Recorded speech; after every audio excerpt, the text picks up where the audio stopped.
I'm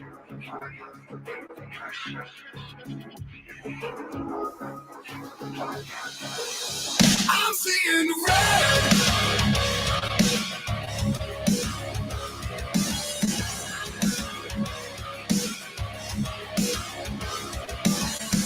The hunger for war is in my blood. Hunger is flowing in my lungs. You can see in my eyes, I am the phoenix about to rise.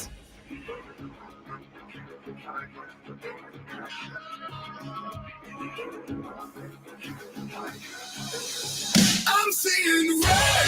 Do or die, alive or dead. Hear the voice inside my head telling me this is not the end. I'm seeing red. Do or die, alive or dead. Hear the voice inside my head telling me this is not the end. I'm seeing. I'm seeing.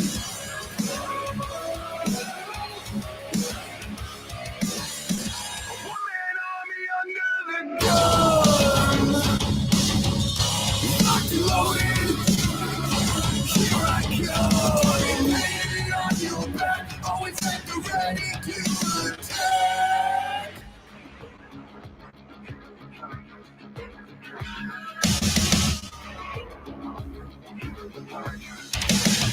I'm seeing red. Do or die, alive or dead. Hear the voice inside my head telling me this is not the end. I'm seeing red. Do or die, alive or dead. Hear the voice inside my head telling me this is not the end. I'm seeing. I'm seeing. I'm seeing red.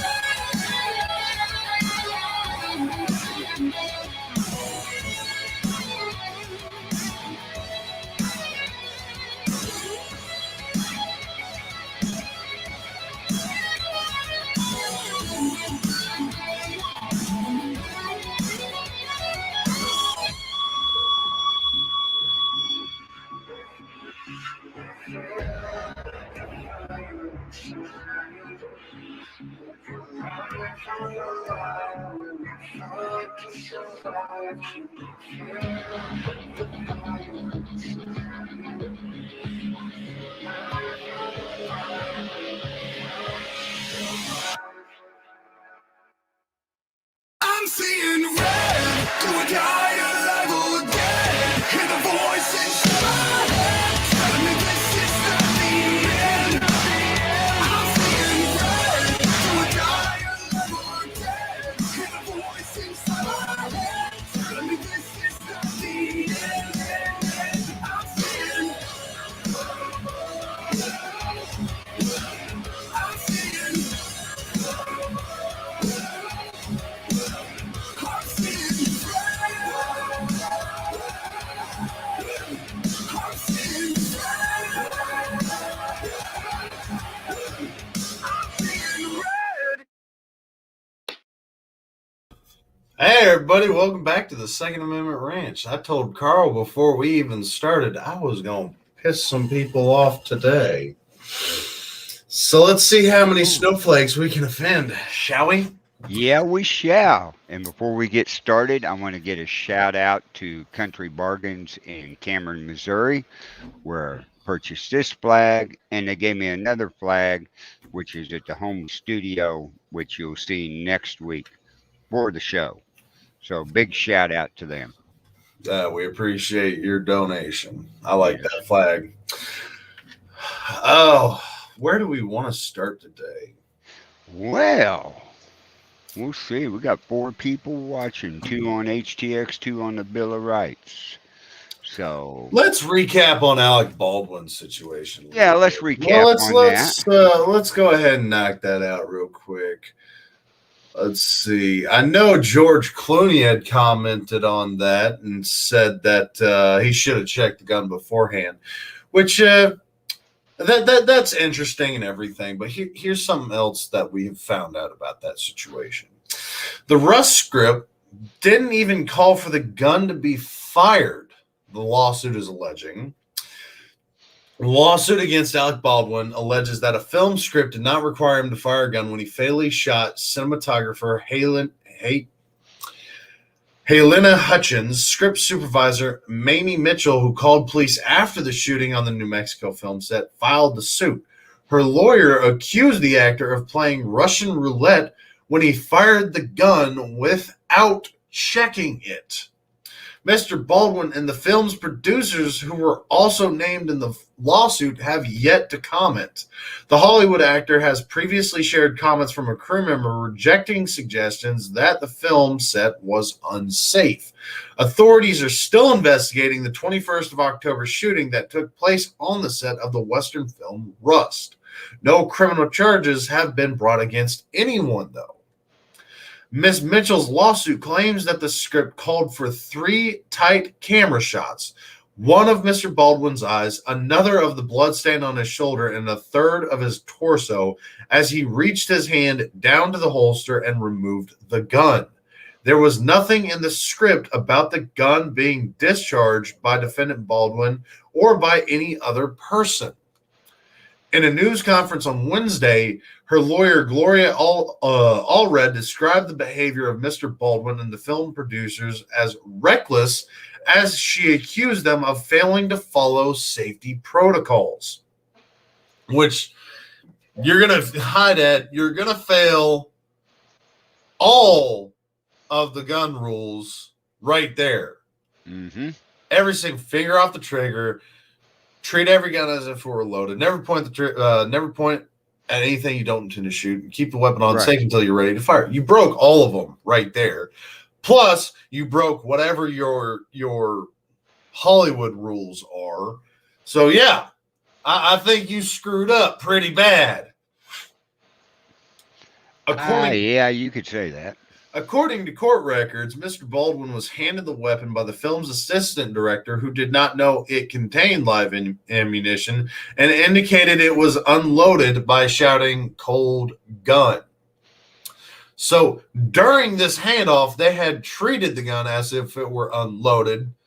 So again, going back to the four rules of firearm safety, handed it off. Nobody checked it. Everybody was assuming it's an unloaded weapon. And then the producer had indicated it was unloaded by shouting for everybody to hear that it was a cold gun.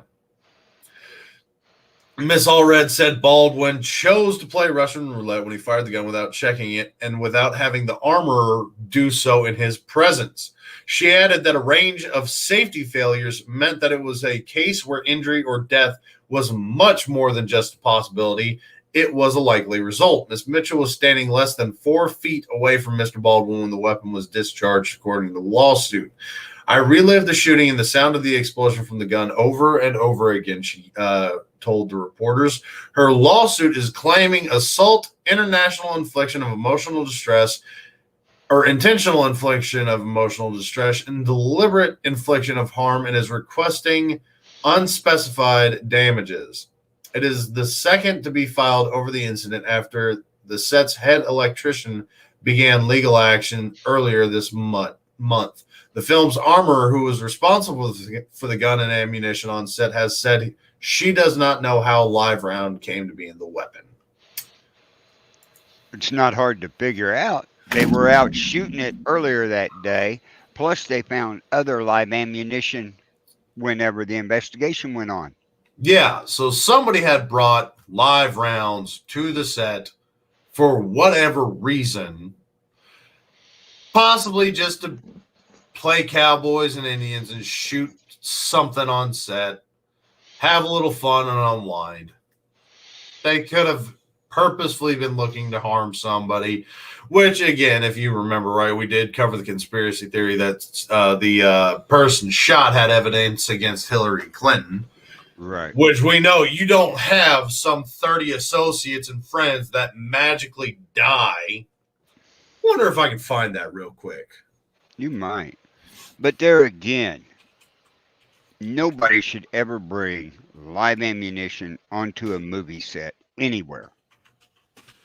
You know, this isn't the first time somebody's been shot and killed making a movie. You have several others. Brandon Lee, perfect example, and everything. So, yeah, they should never, ever bring live ammunition to a movie set.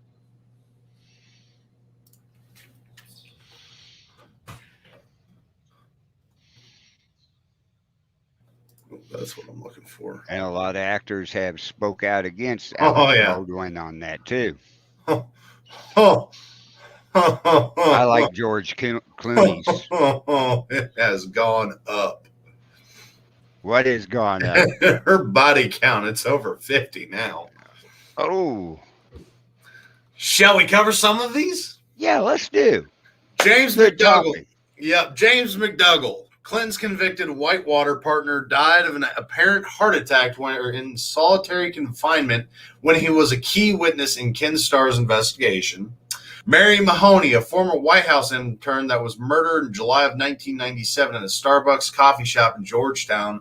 Murder happened just after she was to go public with her story of sexual harassment in the White House. Vince Foster, former White House counselor and colleague of Hillary Clinton at Little Rock's Rose Law Firm, died of a gunshot wound to the head, ruled suicide. Ron Brown, Secretary of Commerce and former DNC chairman, reported to have died by impact in a plane crash. Pathologist close to the investigation reported there was a hole in the top of Brown's skull resembling a gunshot wound. At the time of his death, Brown was being investigated and spoke publicly of his willingness to cut a deal with prosecutors. The rest of the people on the plane had also died, and a few days later, the air traffic controller committed suicide. C. Victor Razor II, Razor, a major player in the Clinton fundraising organization, died in a private plane crash in July of 1992. Paul Tooley, Democratic National Committee political director, found dead in a hotel room in Little Rock in September of 1992, described by Clinton as a dear friend and trusted advisor. Hello, Crystal. Ed Willie, Clinton fundraiser, found dead November 1993 deep in the woods of Virginia of a gunshot wound to the head, ruled suicide. Ed Willie died on the same day his wife, Kathleen Willie, claimed Bill Clinton groped her in the Oval Office and the White House. Ed Wiley was involved in several Clinton fundraising events. Jerry Parks, head of Clinton's national security team, Little Rock, gunned down in his car at a deserted intersection outside Little Rock. Park's son said his father was building a dossier on Clinton. He allegedly threatened to reveal this information. After he died, all the files were mysteriously removed from his house. James Bunch died from a gunshot wound. It was later reported that he had a black book of people which contained names of influential people who visited prostitutes in Texas and Arkansas. James Wilson, found dead May 1993 from apparent hanging. He was reported to have ties to Whitewater. Kathy Ferguson, ex-wife of Arkansas Trooper Danny Ferguson, was found dead in May of 1994 in her living room with a gunshot wound to her head, ruled suicide even though there were several packed suitcases as if she were going somewhere. And Danny Ferguson was a co-defendant along with Bill Clinton in the Paula Jones lawsuit. Kathy Ferguson was a possible corroborating witness for Paula Jones. Bill Shelton, Arkansas State Trooper and fiance of Kathy Ferguson, critical of the suicide ruling of his fiance, found dead in 1994 of a gunshot wound, also ruled suicide at the gravesite of his fiance. Gandy Bowe, attorney for Clinton's friend Dan Laster, died of jumping out a window of a tall building. His client was a convicted drug distributor. Florence Martin, accountant and subcontractor for the CIA, was related to the Barry Seal, Mena, Arkansas airport drug smuggling case, died of 3 gunshot wounds. Suzanne Coleman reportedly had an affair with Clinton when he was Arkansas Attorney General, died of a gunshot wound to the back of the head. Back of the head, ruled suicide.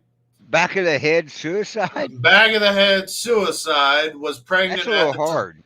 Was pregnant at the time of her death. Yeah, this is who's gonna kill themselves like this. I mean, Paula Grover, Clinton's speech interpreter for the death from 1978 until her death of December 1992, died in a one-car accident. Danny Casolaro, investigative reporter investigating Mena Airport and Arkansas Development Finance Authority, slit his wrists apparently in the middle of the investigation. Paul Wiltshire, attorney investigating corruption at Mena Airport with Casolaro, and the 1980 October surprise, was found dead on a toilet June 22nd, 1993 in his Washington, D.C. apartment, and had delivered a report to Janet Reno 3 weeks before his death.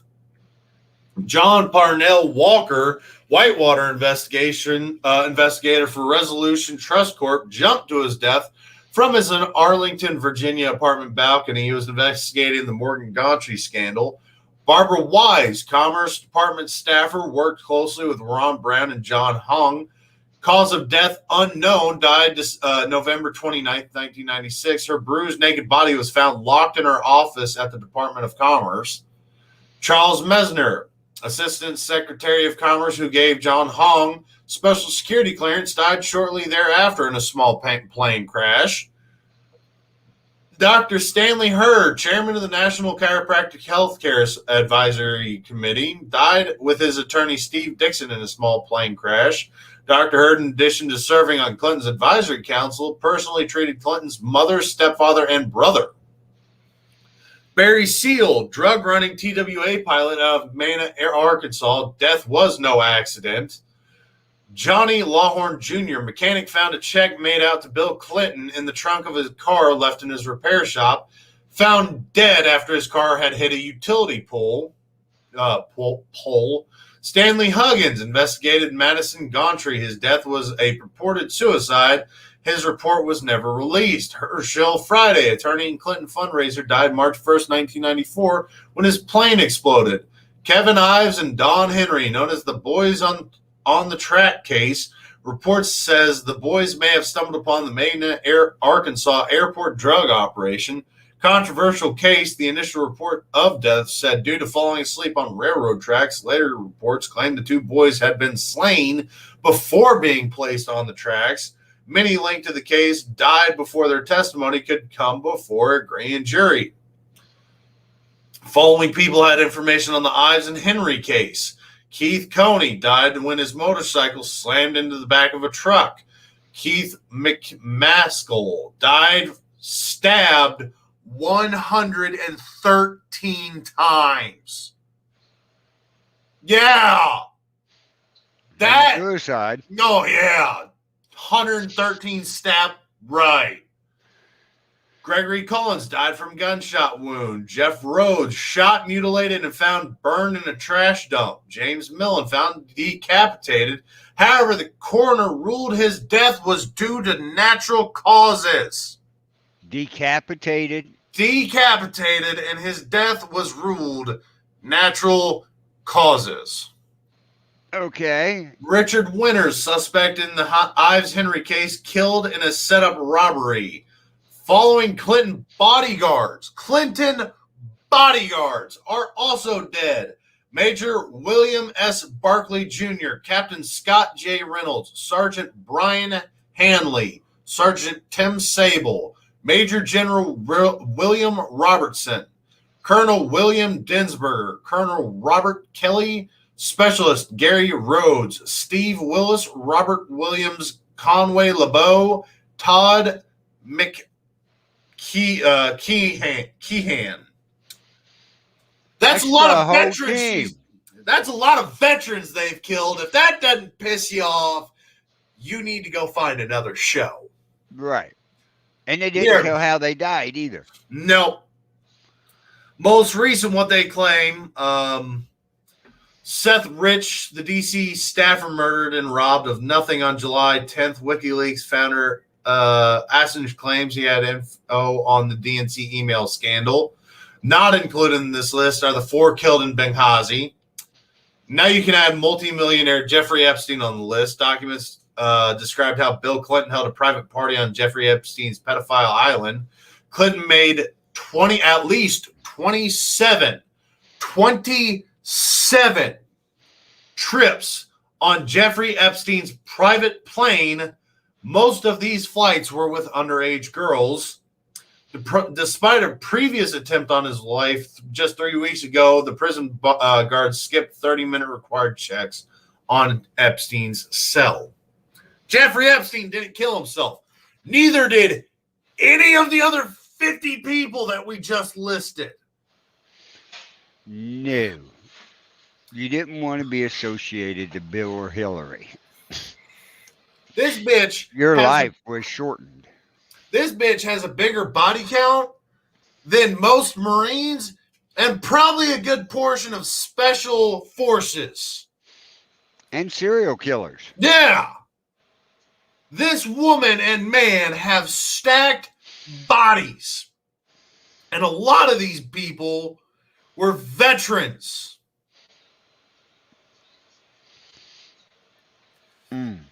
But how can you be decapitated and they write on their natural causes? There's not one damn thing I can think of that would be decapitation natural cause. If y'all can think of anything, if y'all can find put it in the chat room. Any natural cause decapitation, let me know.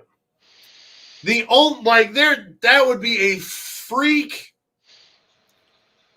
accident, like you were out mountain climbing, you broke a rock off, you fell, rock fell slower, sharp rock cut your head off. But that happening is very, very, very improbable. It's not impossible.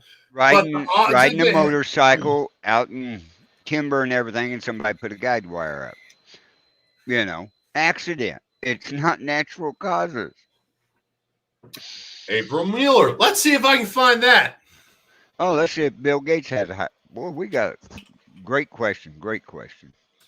Bill Gates, not Bill Clinton. Bill Gates. Yeah, he's killed a lot of people with his software.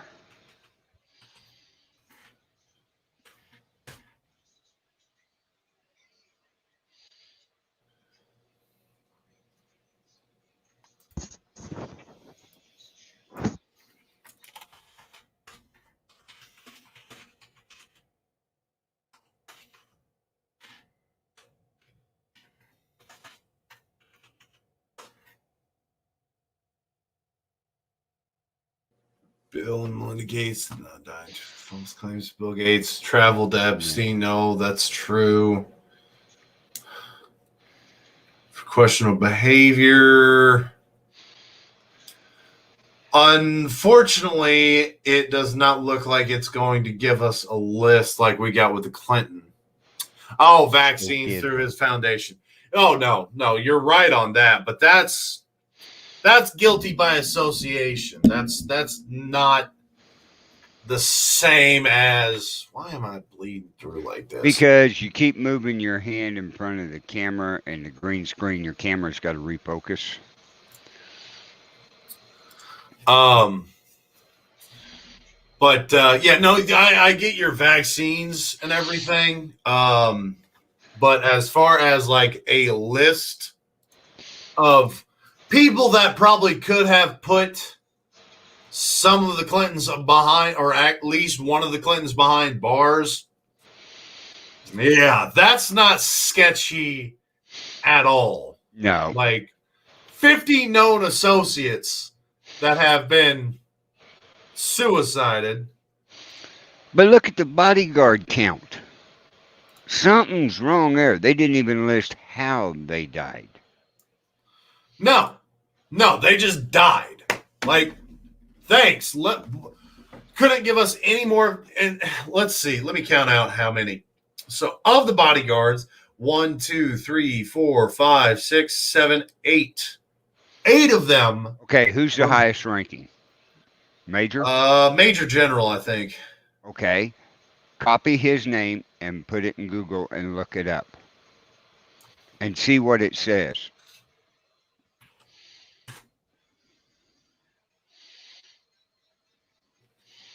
You want conspiracy? What about the 27-year-old club? I haven't heard of that one. We will find out. We'll find out. Hi, Carrie. How you doing today? How's Cassidy doing? Cassidy had her surgery on her hip. All right. William Robert Desabry. Let's see. William Robert. Major General William Robertson. 1996.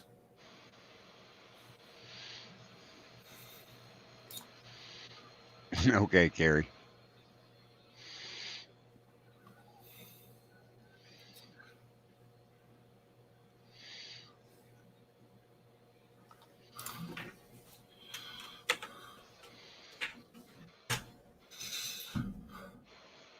Find out anything on it?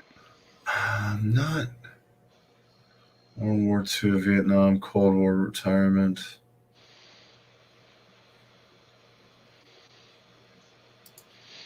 I figured if he was a major general, then they'd have some information on him. Robertson.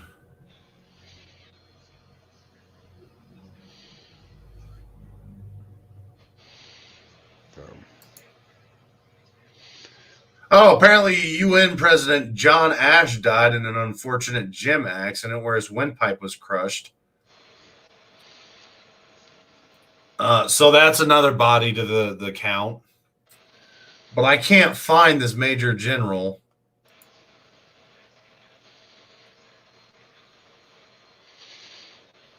Yeah, no, this is not false, Snopes. We know better.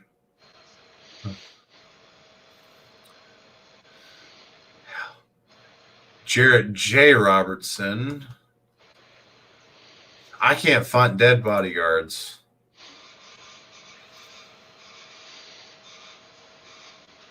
No, they don't want to. All were killed.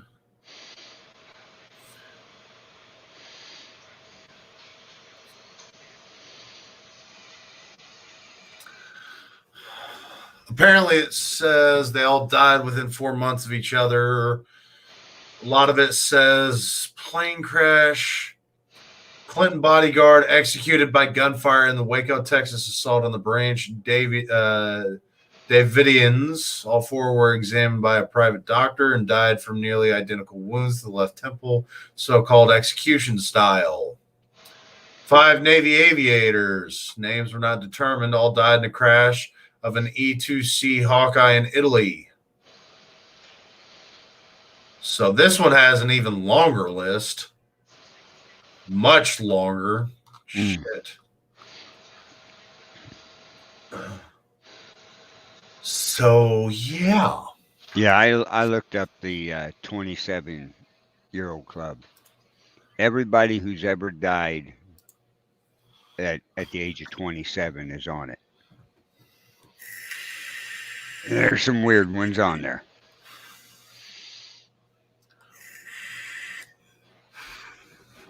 Yeah, but these were specific to the Clinton body count. Exactly. All the ones that Cameron named off.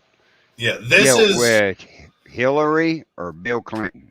And anything that could have had them arrested. You know, several of them were Bill Clinton or groping, and one of them was from Hillary Clinton screwing. And one of them was pregnant. Right. And several of them were getting ready to work with the law enforcement. To go after them. Or openly admitting that they were going to make a deal. So these were very, very. It's one of those things, if you was around Bill or Hillary, your life expectancy was short. Very, like at least 30 years shorter. If your average life expectancy is 70 to 80 years old, a lot of them were under the ages of 50. You'd been better off if you worked for them if you lost your hearing and lost your eyesight. Yeah. And your ability to talk. Right. All at the same time, because then you might be safe. Yeah. But then they would come and break your arms and cut your fingers off. So you couldn't write anything. Yeah. Hear no evil, see no evil, speak no evil, and write no evil. Right. They were after the Clintons have done everything possible. The fact that nothing has happened to these people blows my mind. Just the Right. fact that they have gotten away with so much. Let's not forget, September of 2019 or 2020, Hillary was supposed to go to trial for the 30,000 emails. And that article was only up for 3 days at most. Yep. It was up for very, very short time. Now, if you try and find anything on anywhere, DuckDuckGo, Google, Bing, any search provider, nothing shows up. No. Nothing came with the trial. It all got swept under the rug. So if you were to want to do something brave for your country, I'm just saying. Hello, Angel. There's quite clearly somebody that is 100% tyrannical. Like, if you needed any perfect example, a walking example of a tyrant, there you go, right there. That is the best example I can give you for today's day, not through history, for today, not 100 years ago, 200 years, no, right the hell now. You want to see a tyrant? That bitch right there. And Hillary Clinton, I hope you see this video because I freaking hate you with a passion. It just goes to show you money and power. They always say if you put something on the internet, it's there forever. Yeah. It goes to show you they hire the best of the best of the best that erased it from anywhere on here. Yeah. They have rewrote history. Yeah. Literally. Yep. They have taken away the ability to have any kind of trust in any kind of search media, mainstream media, anything. Well, they took away the trust of government officials. Yeah. There you go. I mean, they took that trust away real quick, real bad. Let's not forget Hillary Clinton was busted stealing from the White House. Yeah. And that doesn't get talked about. And she was still able to continue her path in politics. Yeah. I'm pretty sure theft from the White House is a felony. Yeah.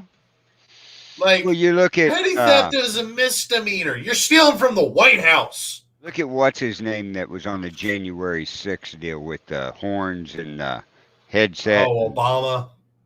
Huh? Obama? No, not Obama. The guys that broke in January the 6th on Insurrection Day. Right? Oh, yeah. Guy carrying the flag and had the makeup on and the horns and everything.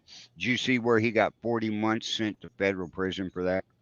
He's an actor. Remember, we showed a video of him in a uniform without a cover walking in front of the media. Right. He got 41 months in federal prison. He's an actor. Mm-hmm. Well, they needed a scapegoat. You know what's funny? He showed up in court in that costume. No, there is another video, and if you go through, I don't know, it's probably been removed from my Facebook feed by this point in time, but there was a video of him, beard, everything, walking in military uniform, looks like Air Force, still uncovered, no shit, not shaved, walking, and this is after the Insurrection Day. And if you look, side-by-side comparison, it's the same dude. Mm-hmm.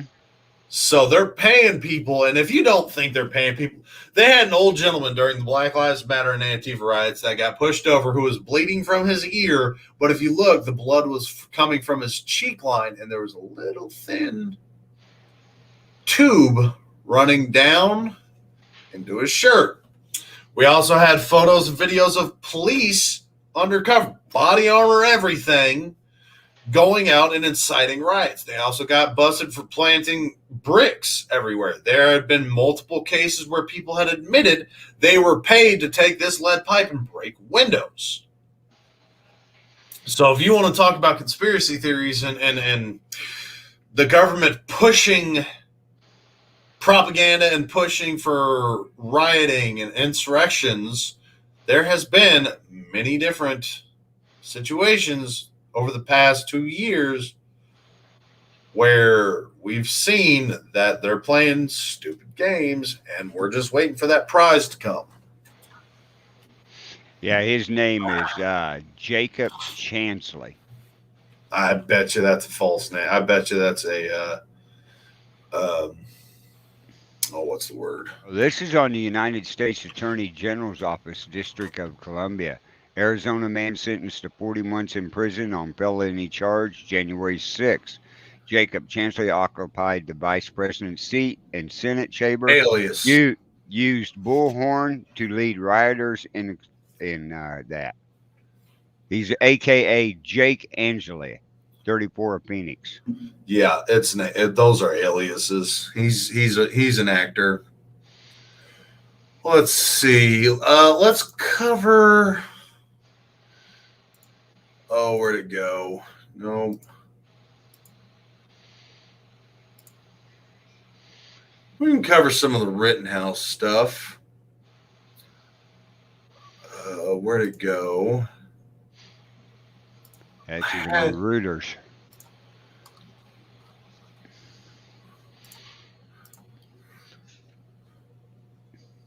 I think that's what we're going to talk about. It's not quite the top of the hour yet. I guess I'm going to wait a little longer. Oh, we got a long ways to go to top of the hour.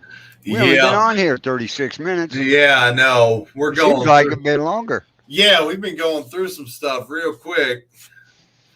Let's try to slow down a little bit. I'm surprised we're doing so slow today. I was expecting more people to show up with the Rittenhouse and everything. Let's see. Portland. Let's cover Brooklyn first. Rittenhouse protesters shut down the Brooklyn Bridge. Portland rioters force open the jail gate. Sporadic protests broke out around this country Friday after a jury in Kenosha, Wisconsin found Kyle Rittenhouse not guilty, also known as innocent. Yes. And the shooting deaths of 2 people during protests there last year. In New York, demonstrators shut down the Brooklyn Bridge, and in Portland, Oregon, they forced open a jail gate, prompting the Multnomah County Sheriff's Office to declare a riot. The crowd, which was described as hostile, no shit, Sherlock, launched urine, alcoholic beverages, water bottles, and batteries at deputies during the event, which technically, if you decide urine is a biological hazard, so that's a felony charge, and alcohol being flammable, also known as Molotov cocktails, both of those could be seen as felony offenses. Right. Water bottles is not, although it's technically still assault on a police officer or uniformed But did they officer. have water in them? Yeah. The sheriff's office said in a press release early Saturday morning, around 8:45 p.m., Friday, November the 19th, demonstrators attended a protest in downtown Portland, focused their attention on one of the vehicle roll-up gates at the Justice Center on Southwest 2nd Avenue. At the time, a couple dozen people gathered in the front of the gate. Some individuals in the crowd were heard saying, "Burn it down." Referring to the Justice Center, individuals were observed tampering with the gate prior to its opening. An estimated 10 to 20 protesters entered and began moving down the ramp and in the direction of the jail entrance and the building's critical infrastructure. Individuals also placed large tree branches to prevent the gate from closing. Deputies met the trespassers on the ramp to prevent entry and began instructing them to exit. The crowd, which was described as hostile, no shit, launched urine, alcoholic beverages, water bottles, and batteries at deputies during the event. Because a large group of people were engaging in, violent conduct, and further entry into the building would have posed significant implications and grave risks of causing public alarm, the county sheriff's office declared a riot and directed the Portland Police Bureau Incident Command to communicate the riot declaration and force warnings to the demonstrators using the mobile sound truck PPB issued the declarations and forced warnings several times. Even as deputies instructed people to leave, deputies continued to take projectiles and were subjected to hostile behavior. Demonstrators then stood at the garage exit, repeatedly preventing the gate from closing by pushing on it again. Deputies asked the crowd to step away, and demonstrators ignored the repeated request and continued blocking the gate. Deputies swiftly moved toward the demonstrators that were preventing the gate from closing to allow space for the gate to close properly. Deputies retreated inside and were eventually able to re-secure the gate. No arrests have been made. A video does exist, but they are reviewing it, and they are looking for anybody else to send it to them. Okay. You've declared it a riot. They are breaking into a secure building. Yeah. My training says do something a little extreme.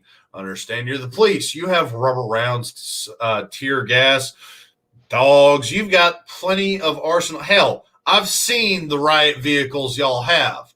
Basically MRAPs on steroids with water guns instead of a 50 cal. Right. Well, you wasted your fund in buying that piece of shit. Why not use it? This is the perfect scenario for you to run that thing. Right. You have an anti-riot vehicle that you dropped millions of dollars on. Hardly get situations where you can utilize it. You have a situation to utilize it.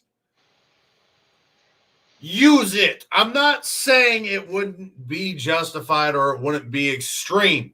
But if they are attacking a police building and there are known criminals in there, you risk letting loose so many worse people. Why you would want to try and break into a jail is beyond me. Other than breaking somebody out, and this is not how you do it. But you have to make sure you keep secure the people you are making sure need to stay here. Utilize what you need to utilize. Tear Did any gas. of them escape?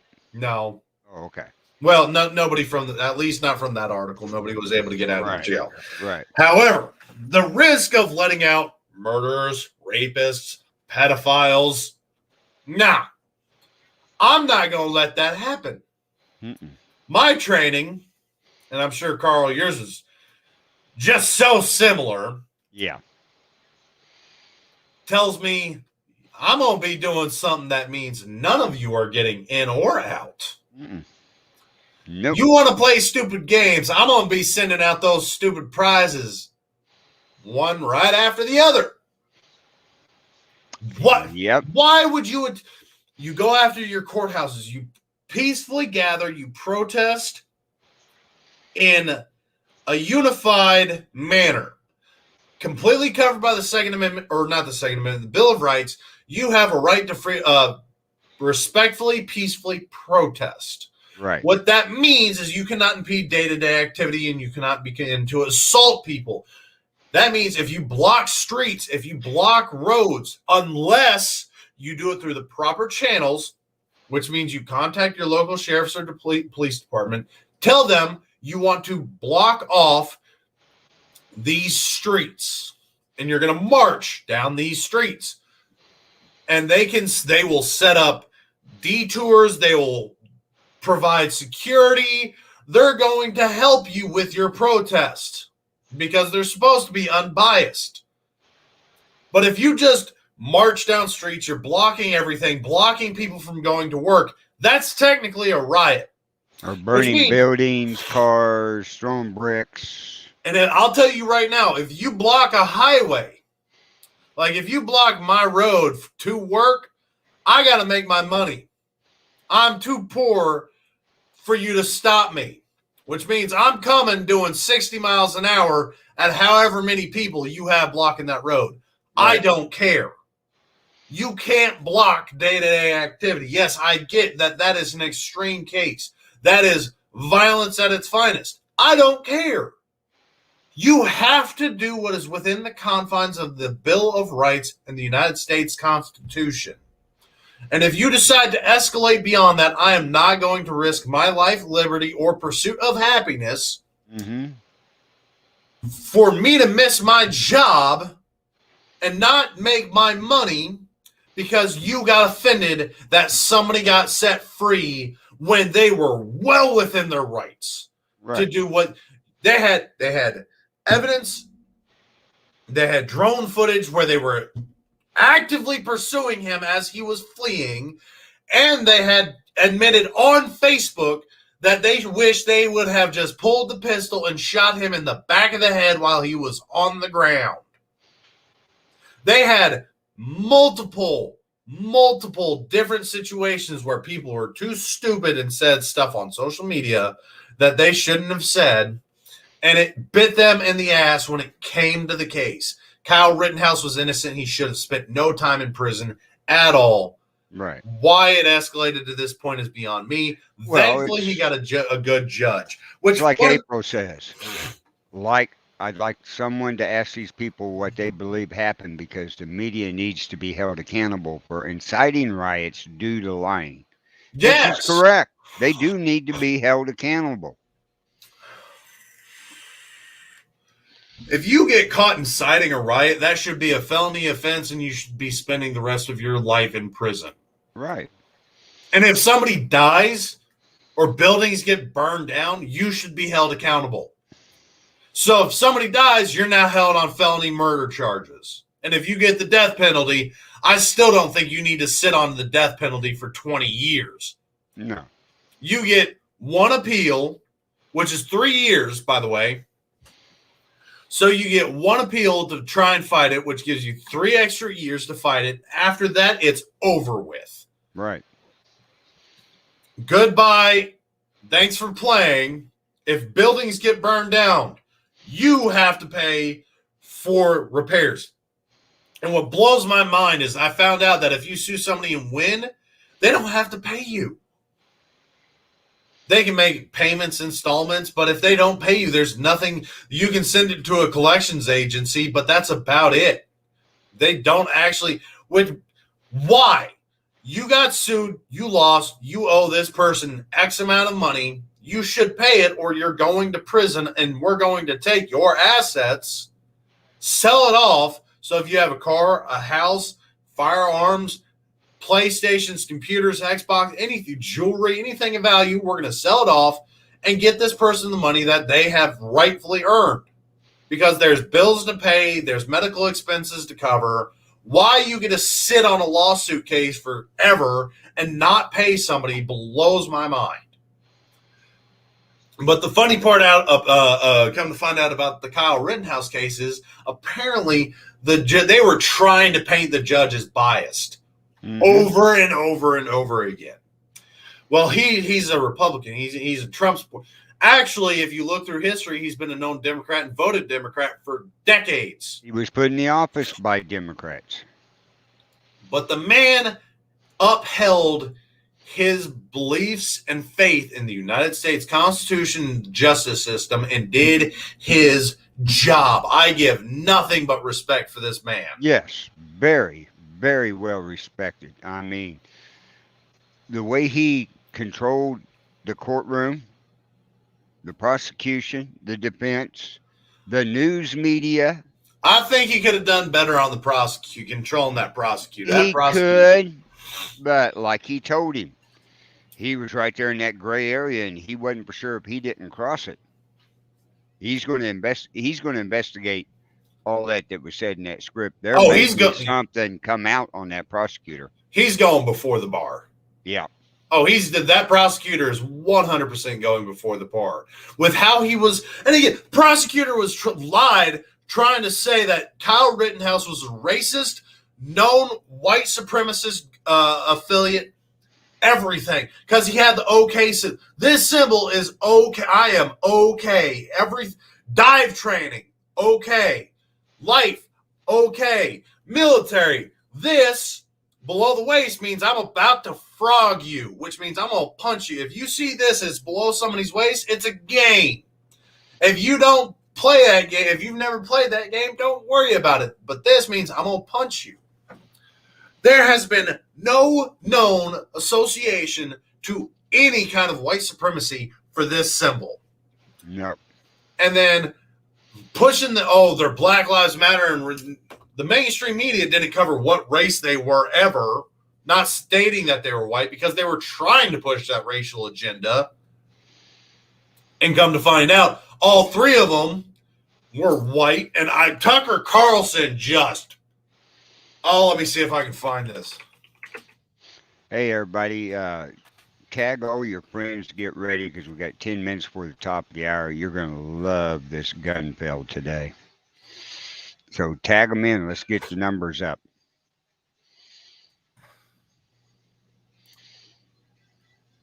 Please be the.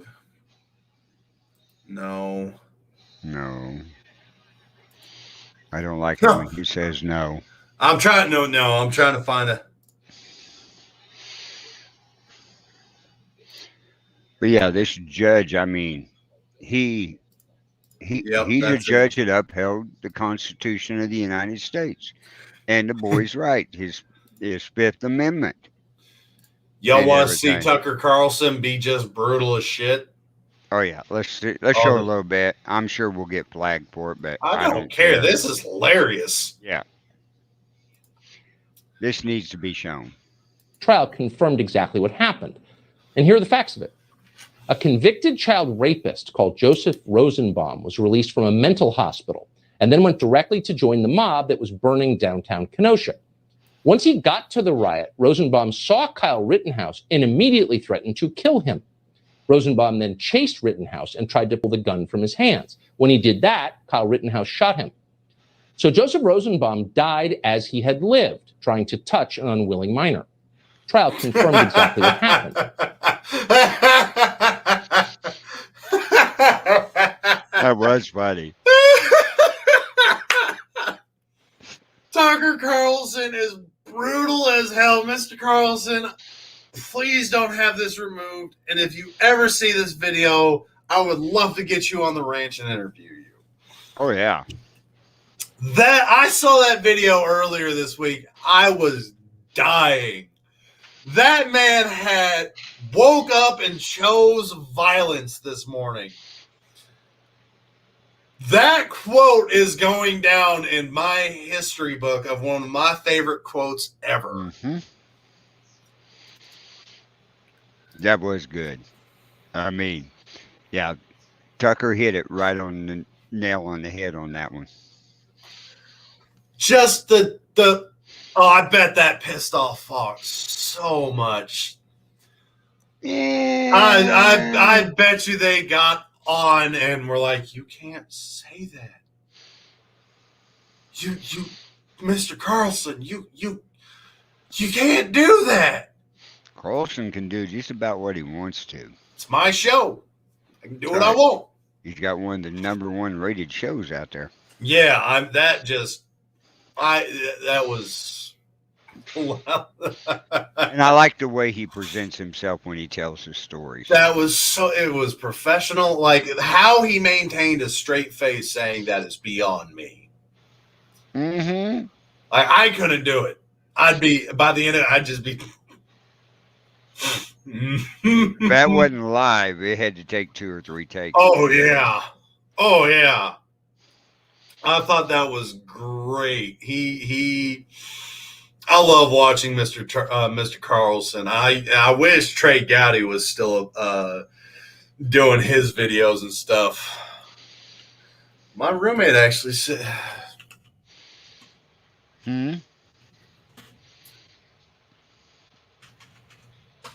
Yeah, Pops, it was a good one.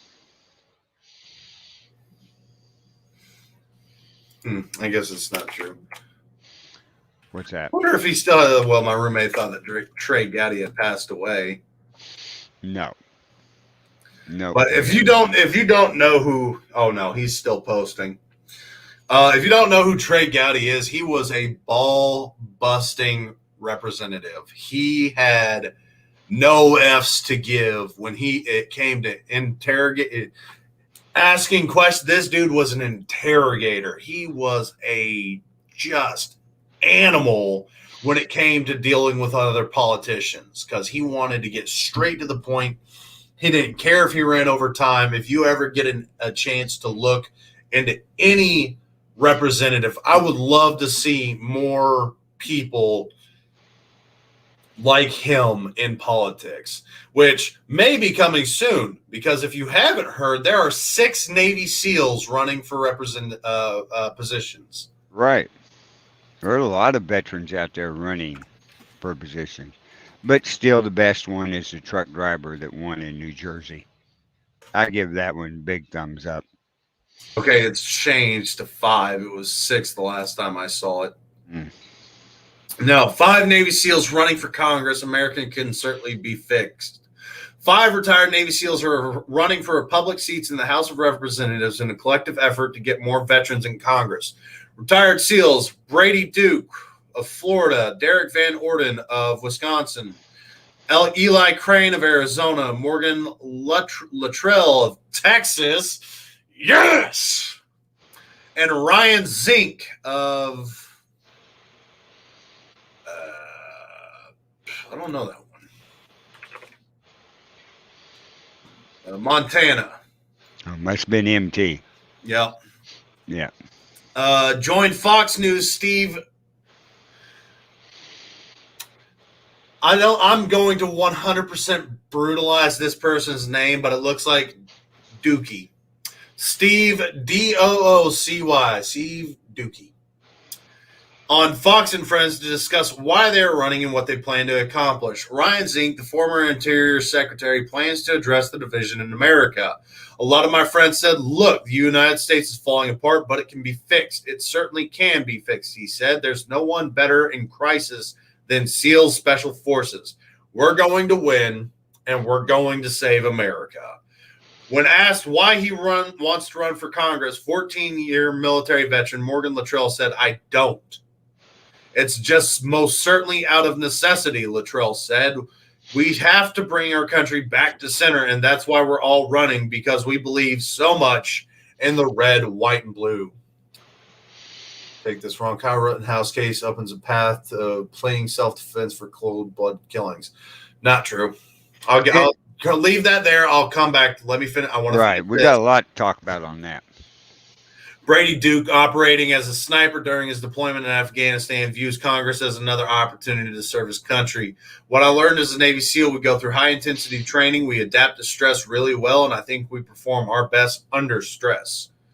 We learn to prioritize and execute and take decisive action when there are dire consequences, and I think that's absolutely what needs to happen at this point in our country. Derek Van Orden, who served 5 combat deployments during his 26-year career in the military, emphasizes the consequences of inflation. He plans to address irresponsible, out-of-control spending by Congress. Eli Crane joined the military after 9/11 and, like Duke, views Congress as another chance to serve America. Most of us don't want to go to Washington, Crane said. We have no desire to do that, but we're concerned about this country and we want to do something about it. Crane plans to focus on election integrity if elected, but noted that the border crisis is also a big priority for the people who you would represent in Arizona. All 5 veterans emphasize a continuing desire to fight for their country. Our Constitution, our country is worth fighting for, Zink said. Liberty always wins. We're going to win, and we're going to save this country. The more veterans we put in office, the better off this country is going to be. Amen to that. And the fact that they don't want to run gives me some kind of hope that they can't be bought. One, they're all Navy SEALs. Trying to buy out people and buy them out in the first place isn't going to happen. But let's go into Bobby Braden. Well, we're coming up on the top of the hour. Let's do the top of the hour show, and then we're going to go into that. Bobby, you opened up a can of worms, so we will get to it. To start, let's go ahead and do the personal gun fail for the week. My coworker has his FFL and sells. So let me pull that up real quick. He has a customer or a client that was trying to buy new ammo. Let's just get into this. HWY, starting off real strong for Hay. HWY, for you have 2 boxes of critical duty 9mm Hornady. This is from their side. I have critical defense, 9mm, 115 grain. I have a partial box of critical duty, 135 grain plus P. How much for the partial? $30. Is there a reason you want the critical duty versus critical defense? Just personal preference. The critical duty is a lot more kick and designed to shoot through car doors. That's the only difference between the two. Same bullet aside from that. He likes, quote unquote, the police rounds.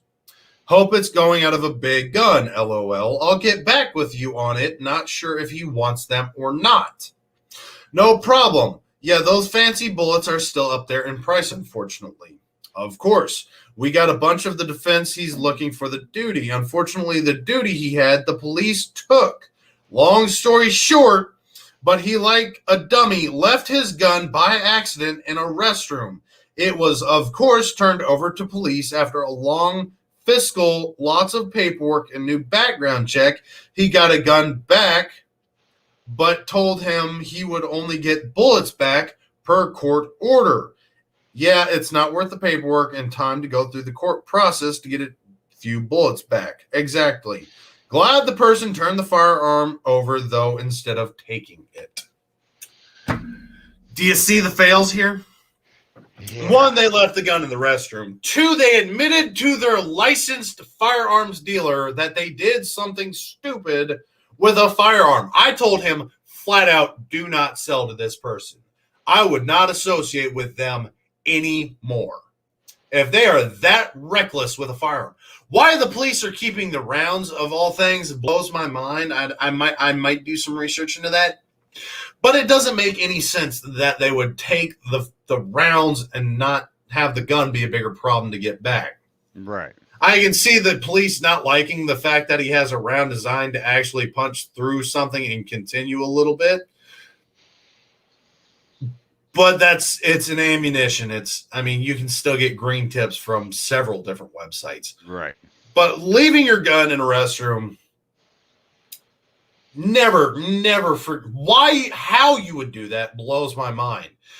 And I understand some people like to take it out when they're taking a poop and they pull it and put it on the back of the toilet. I don't. I just roll my shit right into my pants. It's going straight into my underwear. It's pointed down. I'm not risking taking my gun off anywhere unless I absolutely have to. And if I have to take my gun out somewhere, it's being used. Don't leave the headaches that I get from this. Oh, I know. But that is a good one. Like I said, you're lucky somebody turned it in. Somebody could have walked off with a free gun. Mm-hmm.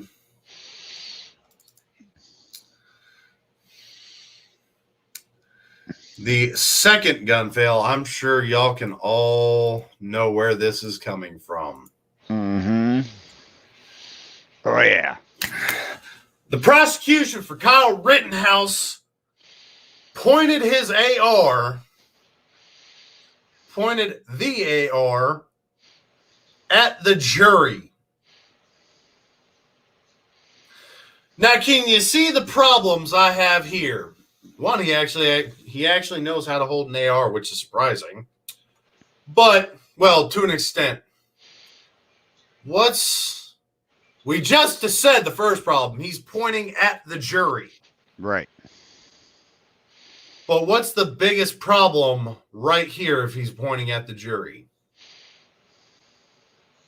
Yeah, I can clearly see there's no magazine inserted. Doesn't mean that doesn't have a round in chamber. Exactly. You can see dust covers down, bolts forward. Yep. There could be a loaded round in that gun right now. Exactly. It's not to the rear. There's no barrel flag, barrel block, nothing in there indicating that for everybody else around, that gun is empty, which they do have that. There are orange little plastic flags that you can slide in and send your barrel forward, and it keeps that bolt to the rear a little bit and indicates there is nothing in this gun. Right. Should you trust it? That's going to be personal preference. I might, depending on the person. But I'd still like people in the chat room, tell us what's wrong with his hand. Right there in that area. when he's pointing it at people. I want to At see the y'all jury. interact more. You see what's wrong, don't you? Mm-hmm. I'm trying to get the chat room to chime in. This We was got done 8 in a people. courtroom, live on television, pointing at a jury. The bolt forward, you cannot tell if there's not a bullet in that chamber. You're exactly right, Oh, yep. Christine. Yep. Thanks, Christy. Guys, we do want to have y'all interact a little more. Right. Often. We want to Be make more- sure you're listening. Yeah, be more interactive in the chat. Let us know. I'm going to start doing this more. Yeah, he's often. an idiot. We know that. Yeah, the prosecutor's 100% an idiot. But we do want to see y'all interacting. So when I do gun fails, basically from now on, it's going to be questions and answer times to see how many of y'all are paying attention. Right. So please interact a little more for us. But what would you do if you was in a courtroom and the prosecutor is pointing a weapon like that at the jury with his finger on the trigger? Are you asking me what I would do? Anybody. Because I'm a little more extreme when it comes to gun safety, because my mom is the perfect example. She likes to break blue when she goes to the gun range. I'm getting off the stand and getting out of the way. And if I can approach him, I'm gonna slap the crap out of him and take the gun from him and put it on the table. That is an aggressive movement right there. That You're is illegal. Prepared to shoot. This stance right here, he is in a public facility pointing what is going to be assumed as a loaded weapon, because it cannot be determined that is unloaded. Right. Yes, there is no magazine inserted, but again, the point of the matter is that bolt is forward with the dust covered down. We can clearly see that it is a charged gun right now. Whether it has a round or not in it is not the point. It looks like there may be a round in it. The second matter is he is in an aggressive stance. In the state of Texas, this is a felony. This will get you arrested. You can publicly open carry a long rifle anywhere in the state of Texas, but it has to be carried in a non-threatening manner, typically across the back with a barrel flag. And no magazines inserted. So it has to look and appear empty for everybody. Now, the problem of the matter is, and I wish I could find this video again. Gentleman called the police, said he was going to be doing this, and they said if they get too many complaints, they're going to arrest him for disturbing the peace. He called them to inform them and let them know if they get phone calls, he is the one doing this, and to not just do your job and inform the public that are calling about this that it is well within his constitutional rights. And instead of them defending the Second Amendment, they said, if you actually go out and we get enough phone calls, we are going to arrest you. And they didn't say what would be enough phone calls. They would probably go out after one phone call and arrest him for disturbing the peace, because they had given him warning not to do this. Why are the police telling you not to do what's within your constitutional right is beyond me. That shows me you have a bias and should not be defending the Constitution or the people, because you will not follow the law. You are openly breaking the law and unlawfully kidnapping somebody for doing what is a protected activity. And I really hope he went out. I really do. And I hope he sues the crap out of that police department. I hope so. Go down to third row all the way to the right. This click one? On that, yeah, click on that one. You see who was up there outside the courthouse? Oh, were they? Mark McCluskey from here in Missouri that's running for U.S. Senator. You all know this picture from St. Louis area where they were guarding their mansion when Antifa and BLM rioted down there. Now he is running for U.S. Senator here in Missouri. Good. He's an attorney. Now notice how he's holding a gun. He's holding it good. He's got kind of good. He's got all fingers wrapped around the grip itself. He's not actually finger on the trigger. Right. You can He's clearly just tell. showing him he has a weapon. Now, the wife, on the other hand, it looks like her finger may be on the trigger. Yeah. Can I fault her for doing that when they broke into their mansion? When it Hell- was a guarded, guarded and secluded area. No, I can't fault her for that. You broke onto their property at this point in time. I am well within my rights to hold my gun however the hell I want to hold my gun. I can Right. tell you, if I have somebody step onto my property, I'm going to be doing the same thing. I'm not going to hold my finger off that trigger. Hey, dude, I am ready to shoot you right now. Right. There is no safety on my carry. So I'm ready to go. Are you ready to meet Jesus? Hi, Jules. Hi, Barbara. But yeah, I mean, and he's an attorney down there in St. Louis, and I believe she is too. But they're running for U.S. Senator here in Missouri. So everybody listening in Missouri, get ready. And you know what makes me know that prosecutor's full retard? Not just that photo.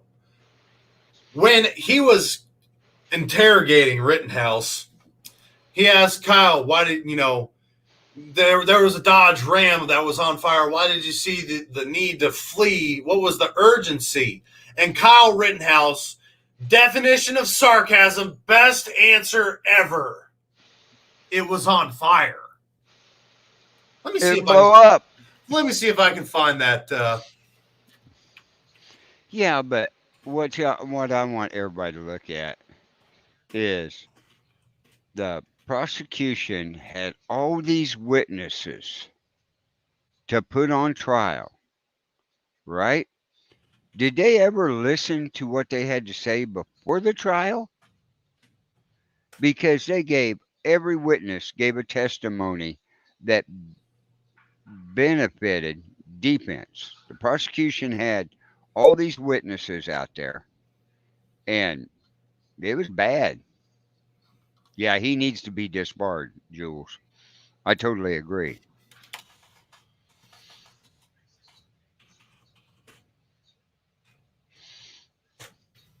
And Barbara's having fun down there with her new grandson.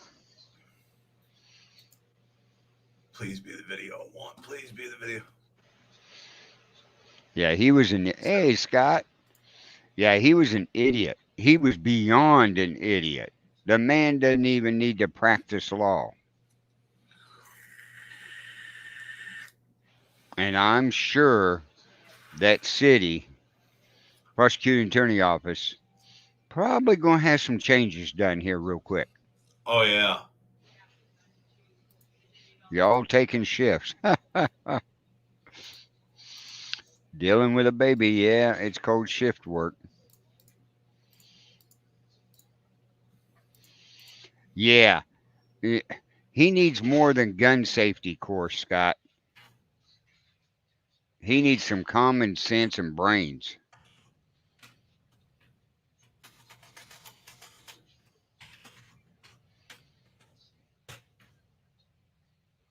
But yeah.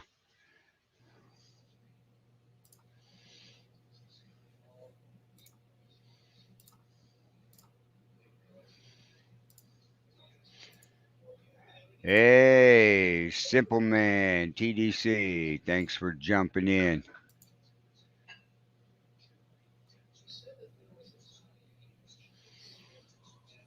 I believe Simple Man is down in San Antonio right now. Maybe both of them are. But I believe that's what I seen a picture on their Facebook page about it.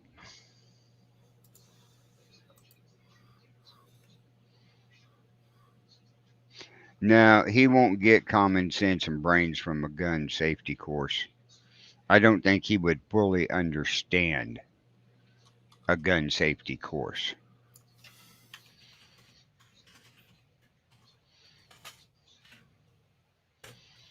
I really want to find this. Cameron's looking something up.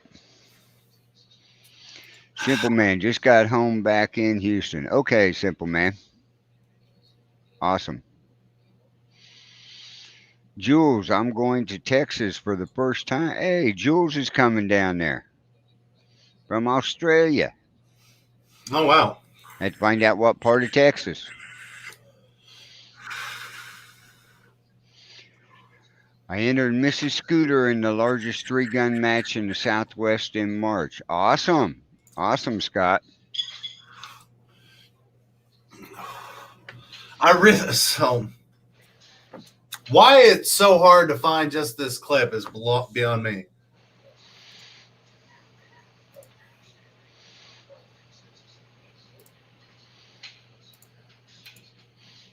She kills me. No, I don't think she'd do that to you, Scott. She might get angry. I think if she did anything like that, she'd only wound you. If she get mad, she'd want you to suffer. Yep, my exception has been approved, so now I can travel early next year. Awesome, Jules. Let us know what part of Texas and see if we can all get hooked up. Be nice to meet you.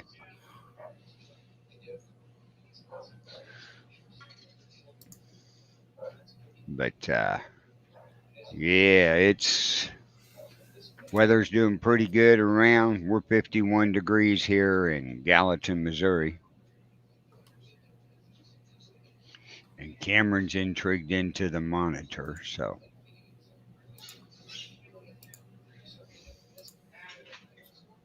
You're going to California, Georgia, and Texas. Awesome, Jules. That is really awesome. I'm glad you're getting able to travel out of Australia. Have they lifted some of the restrictions over there?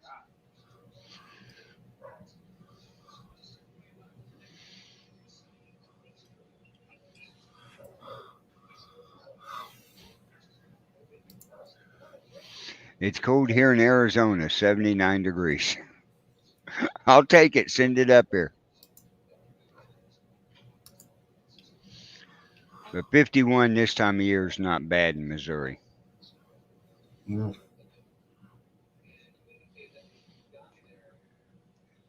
Yep, Jules. I'm so glad to see you back in our chat room.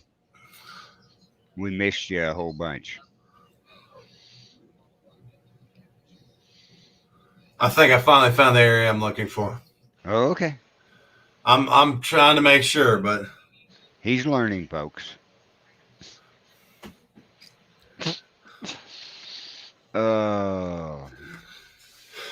it's just hilarious what he says and how he looks at the prosecutor. Oh, you finding the one where the judge jumps him?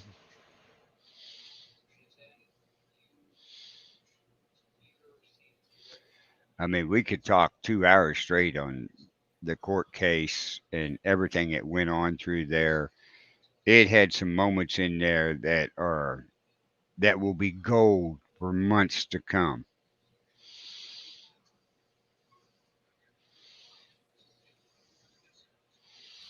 Yeah, Barbara. Oh, yeah, it's in the 50s. Yeah, it's 51 up here in northern Missouri. You're in southern.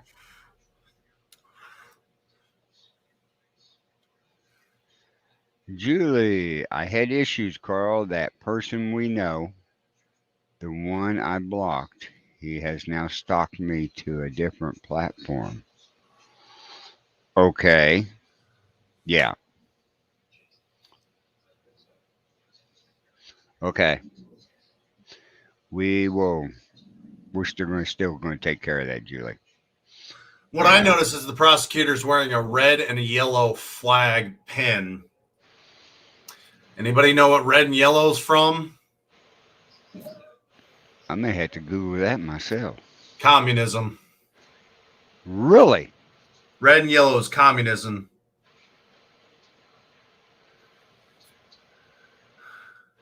Okay. Come on. Buddy, Simple Man, put a good question out. Do you all think gun violence and murders will increase with the plea of self-defense?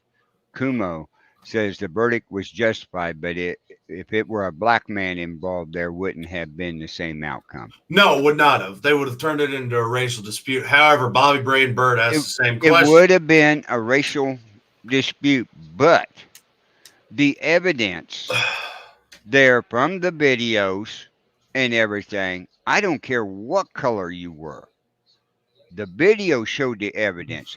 If we had the same people testifying, right? It wouldn't have mattered if it was black or white in this. If the person was, if we had them saying the same thing, a black man would have walked away from it too. Yeah. The Oh, 100%. evidence was overwhelming. But Bobby Braden Bird, I'll put this on hold for a second. Bobby Yeah, Braden and Bird Christine just brought a good point up. If it had been a black man that did the shooting, we never would have heard this story. no, Newsmax wouldn't have had nothing to cover for a week. Yeah, that's as straight as it would be.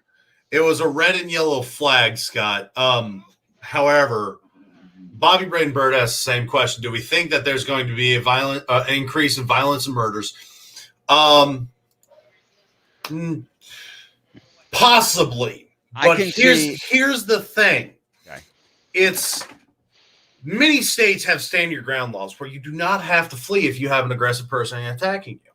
And I fully agree with that. Now, do I think there's going to be an increase in active murders where it's an unjustified homicide? Yes. Yes, I do, because people are going to try to play that self-defense. Are they going to get away with it? Most likely not, especially with how many people walk around with cameras and videos all the time. No, it's not a justifiable case to just outright murder somebody. There's going to be and I think it's going to be more seen from the left and the right because they think, oh, well, Kyle Rittenhouse got away with it. I can go and kill this Republican, conservative, libertarian. I can kill this person that's completely against me. And I can go to court and say, well, it was self-defense. He was aggressively attacking me. And any evidence that comes forward, any witnesses that come forward are going to be like, yeah, you can go to hell and rot in prison for the rest of your life. Now, with that being said, I do think that anybody that's listening, you should probably carry more often. If you see somebody approaching you with an AR slung across their chest, again, if you open carry, you have to carry in the most non-threatening manner possible. And if you're carrying like this, gun across the chest, that's a threatening position, which gives you reason to shoot somebody. Now, I do think you should probably film everything and try and record it beforehand. That way, when you do go to court, you can cover your ass. But yes, Bobby Braden Bird, I think you are going to see an increase in that, but I do think it's going to be more from the left than the right because of the fact that it's going to be people that are trying to justify murder. Right. Of people that don't agree with them. You're going to see more film footage of those shootings too. No accountability. I mean, there's going to be a lot more people out with making sure their phones are on camera, making sure the drones are up in the air. The drone footage there was from the FBI because they were watching the rioting. I think Bobby thought I was going to go the other way. Like, no, Bobby, I agree with you. And I definitely think we're going to see it from the left because we've seen how they handle disputes. Whereas you and me can have a conversation, not confrontation. Whereas the left, if they have a conversation and escalates confrontation, they're more likely to become violent, aggressive, berating, belittling, degrading. They're going to become shitty because they don't want to present facts. They don't want to present evidence. They don't want to cite sources or information. They want you to look at how they're fighting with the vaccines. Well, we're still getting sick because y'all haven't gotten your first wave, but we're still on the second wave trying to get the third wave. They're trying to sell a faulty product over and over and over again.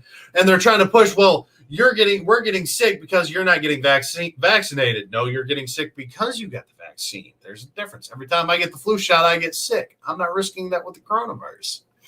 And all the deaths and everything else that we've talked about multiple times over and over and over again. But that's beyond the point. We've talked about we've beat that horse with a stick so many times. Right. I agree with Jules here. Kyle's case will set a stronger precedence for self-defense. Yes. And it will. It will. It proved without a shadow of a doubt.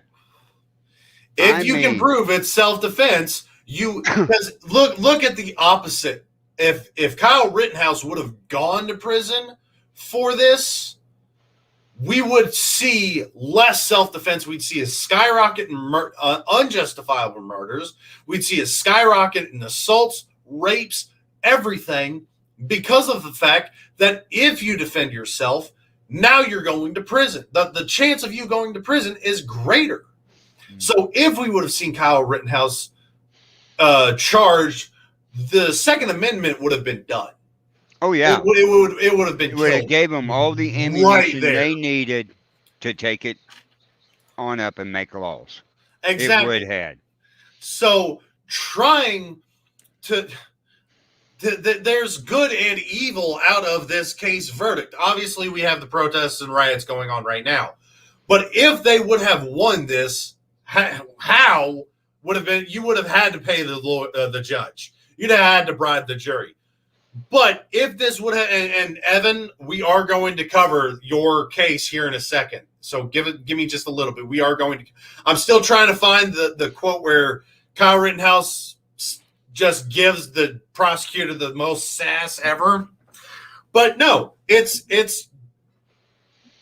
if they would have charged Rittenhouse, if they would have won, there would have been so much destruction and death turnaround where the only time you would have been able to justifiably shoot somebody would have been in the confines of your own home, which that is not why the Second Amendment was created. It was created to protect yourself, your rights, your liberties from that of a tyrannical government and anybody else that is actively trying to take away those rights and liberties from you. So there's going to be good and evil coming out of both sides. I think we got the greater of the evils because of the fact that we still have the trust in the Second Amendment. We can still defend ourselves out in public and know that if I carry and I do what's within my rights to protect myself, that I have the chance to walk as long as I can prove without a shadow of a doubt that I was justified in my shooting. Which, and I again, feared for my life. I feared for my life. I can't, well, you're a big guy, Cameron, or Mr. Bates. You can just fight him hand to hand. That may have been. I'm holding a 44 Magnum 20 feet away from you. Well, that may have been true years ago. Well, what do you mean? I have a back injury. I'm missing a spine a disc out of my back. I have 2 bad knees and a blown tricep. I don't have the physical capacity to fight like I used to. You're still a large guy. That's fine and dandy. You know what else they teach you? Never get in a fist fight with a gun. Why? Because that gives the aggressor the chance to disarm you. So if I have the opportunity to shoot before it escalates to a fist fight, I'm going to shoot you before it escalates to a fist fight. Right. Because getting into a fist fight with a firearm on you is dumb. Do not do. That's also why I like to carry 2 guns. Because if my sidearm gets taken away from me, and it is a Smith & Wesson M&P Shield, which is a 45 and semi-automatic, which means if you push that slide to the rear just enough, it's not going to discharge if I put it into your ribs. Whereas my secondary carry is a revolver. It's got no accuracy, but it's not designed for accuracy. It's designed for me to push into you, pull the trigger, and that revolver is going to go off every single time. Yep. That's the difference in carrying a semi-automatic versus a revolver. A revolver has its benefits, but it also has its downsides, especially if it's a double action all the way through, or a single action all the way through, where you have to pull the full weight every single time. Instead of having 1 to 4 pounds of pressure, you're looking at 6 to 10 pounds of pressure every single time. So, read Jules's. Then we'll get into the airport. I'm not as fit as I used to be, but I had to protect myself 2 weeks ago. I was assaulted by a guy that was 6'5" and nearly twice my size. Hopefully you took care of the situation, Jules. Barbara DeSanti, the Beretta is a respectable gun. That's what we carried in the Navy. It's fairly easy to clean. I just don't like the size of it. Brett, but it is a respectable firearm. Come on.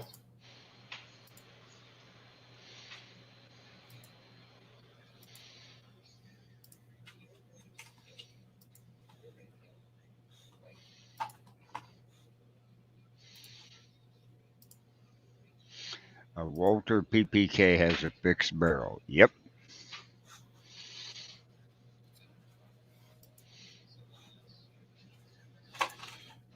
I kicked the shelving on top of him. Awesome, Jules. Awesome.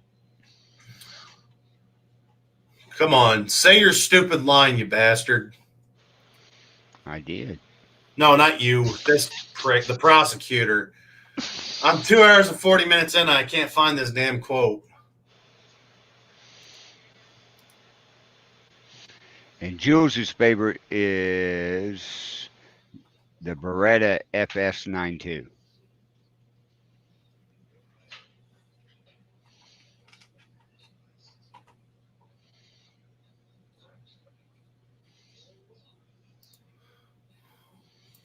Okay, I kind of want to show this one because you can kind of get the Okay.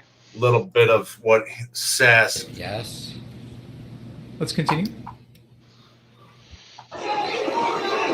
Pause. There is an individual who comes at you and jumps towards you and attempts to kick you, correct? He does kick me, yes. And you fire 2 shots directly at him with your AR-15, correct? Yes. You intended to hit him with those bullets, correct? I intended for him. Yes. At that close range, it's a miracle that you missed, right? I don't know. You intended to kill him with those shots, didn't you? No. Did you even care whether or not those 2 rounds were going to kill him? I didn't want to have to kill anybody that night. In this moment, you're making a deliberate decision to pull the trigger twice, correct? Yes. That wasn't an accident. That was your conscious decision, wasn't it? Yes. And you're firing an AR-15 at close range to this individual, correct? Yes.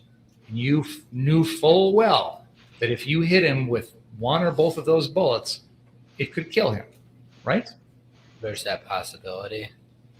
If you hit him with one of those, wouldn't you agree it's a pretty strong likelihood you're going to kill him? I don't know if Did that even factor into your mind at that point? Did you even care whether you were going to kill him or not? I didn't want to have to kill anybody. I was being attacked. That's why I shot him. Shot at him. You shot at him with the intent of hitting him and killing him, correct? I didn't want. So obviously you can kind of see where the prosecutor asks stupid questions continuously, like, why? Because I'm getting attacked, you dumb bastard. He was trying to put words in the boy's mouth. You know, he asked that same question 5 times right there. He's trying to get him to slip up.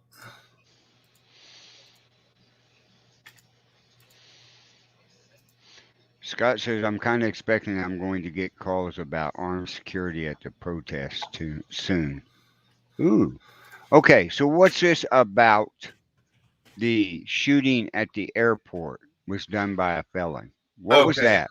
So I'll look for that video. I'm trying to keep up with the chat. Yeah, I know. I just We really want to appreciate find it, this folks. scene. We appreciate it. So there was an incident at the Atlanta airport. Stop with the threats. Stop the threats. What threats? Are we threatening people again? Nah. Atlanta airport accidental gun discharge sent travelers fleeing. No active shooter, but 3 were injured. An accidental discharge of a firearm at Hatfield-Jackson Atlanta International Airport caused chaos for travelers on Saturday. Officials announced there was not an active shooter after numerous social media posts indicated that passengers were evacuating parts of America's busiest airport. The Transportation Security Administration said earlier reports indicated that 3 people suffered non-life-threatening injuries. A property search TSO at Hartsfield Jackson Atlanta International Airport's main checkpoint began a bag search due to a prohibited item identified by the X-ray, the agency states Saturday. He advised the passenger not to touch the property as he opened the compartment containing the prohibited item. The passenger lunged into the bag and grabbed the firearm, at which point it was discharged. The passenger then fled the area, running out of the airport.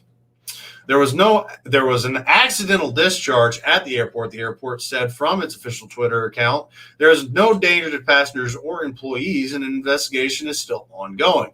More information will be published to this channel. From what they were saying, I can't find anything more on that. What they're saying, he was already a felon. The second problem I have is that it is not an accidental discharge. He lunged at the bag. Turning that accidental discharge is misfire that finally goes off. You are screwing around and booger hook on the bang button for whatever reason, and it just goes off. Thank you, Scott. That is a negligent discharge. And that is because he lunged at the bag and he was attempting to get that gun back for a purposed discharge. He knew he had that gun in his bag. He knew what he was doing. Why did he even leave it in the bag? If he was a felon, odds are he was trying to do something in that airport. Right. But that is coming to us through the chat. I don't know 100%. That's all I could find about it. So, no, Scott hit the nail on the head. That was a negligent discharge because of the fact that they were even still, I think that's more of a purpose discharge than negligent because he was trying to get the gun. So odds are he was actively trying to become a shooter, got stopped by TSA. TSA did their job to the best of their capability. Why they didn't separate. So in a situation like this where you know there is a prohibited item, you put I know you can control that trolley. You bring the gun back to the middle of the X-ray machine. You can clearly see it on the X-ray. You have security come over and you take him away. Then, from that point, you bring the firearm out into a controlled environment where that individual is no longer able to get close to that gun. Because don't get me wrong, we've all seen TSA agents. They're not in the best shape. No. They're not. In a situation like that, they're going to lose. They don't know. They don't have the capability. So you've got to play that game smart. You bring it back further into the machine, away from where he's able to get to it. Get security. Sir, we're going to have to ask you to stay here for a second. If he lunges at you then, well, it's a hand-to-hand combat. You have numbers, and there's plenty of other people around. He can't easily get to that gun. And if he does get to that gun or goes into the X-ray machine, you just keep scrolling it away from him. Get the bag out the backside, grab the bag, and have that person run. Now he can't get a hold of his gun at all. You remove the ability for that person to access their property to do whatever they were intending to do. And it gets everybody else in the safe. This whole shooting could have been entirely avoided if they played the game smart. They didn't. They brought it out. They tried to look through it with him there. X-ray, I can see that's a gun. Damn. Security, we have an issue. If he runs, you've got footage, you've got everything. But it takes away the ability for him to shoot somebody. I like Scott's comment. TSA security is a healthy, trained as the U.S. Marines. Yeah, maybe Marine veterans that got out and found that tacos are way better than crayons. Right.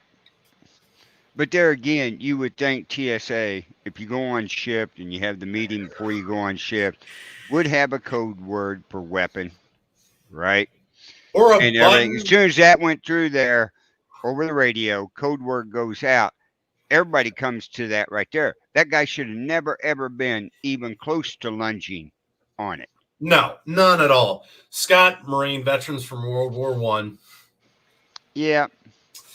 Bravo, sir. That's true. It's good to see you again, Scott, by the way. I don't think I said hello. Yes. It's been a while since we've had you in here, so it's great to see you back. Yeah, he just got done with his podcast. So, yeah, let's see if this is actually Yep. So, second part of the Kyle Rittenhouse case that I think everybody here can appreciate. Gun Owners of America are awarding Kyle Rittenhouse with an AR-15 gun similar to the weapon used in the fatal shooting. Yeah, we did change times. It gives me a little more time to do what I need to do in the afternoon, kind of wrap up, get ready for work the next day instead of, rush everything in the morning and then no time to unwind, eat, and showtime, and then bed. So it is a little easier for me to get things. I mean, we could shift it back another hour or two, but just that close to the evening, it was beating me up. So yeah, a gun rights organization is awarding Kyle Rittenhouse with an AR-15 style rifle following his acquittal at trial on homicide charges for fatally shooting 2 men and injuring another with a similar weapon. Oh, they're going to make me register to continue reading. That's But all right, Scott. That's the big point. Kyle Rittenhouse has an AR and is getting another AR. That's awesome. That's awesome. Kyle's going to be, this isn't going to be forgotten in a week. Oh or two. no, This is gonna going to go be. on. They're going to continue it on for several months. Now with him Right. being 18 and being out in public now, I would highly encourage Mr. Rittenhouse to carry, get a license, or have a lot of friends that are as scary as I am. Yes, Scott, some people only have 1 or 2 guns, believe it or not. Okay, Julie. Yeah.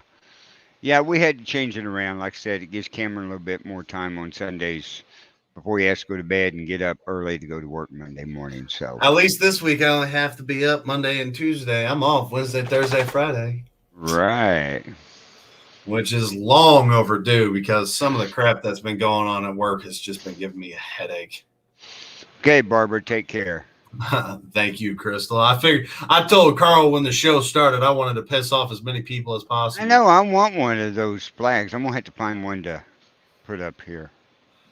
We are off Thursday, Friday, and Friday is range day. You lucky bastard. I still need to get more ammo, but I got to get money first. Money has been the thing that's been kicking my ass.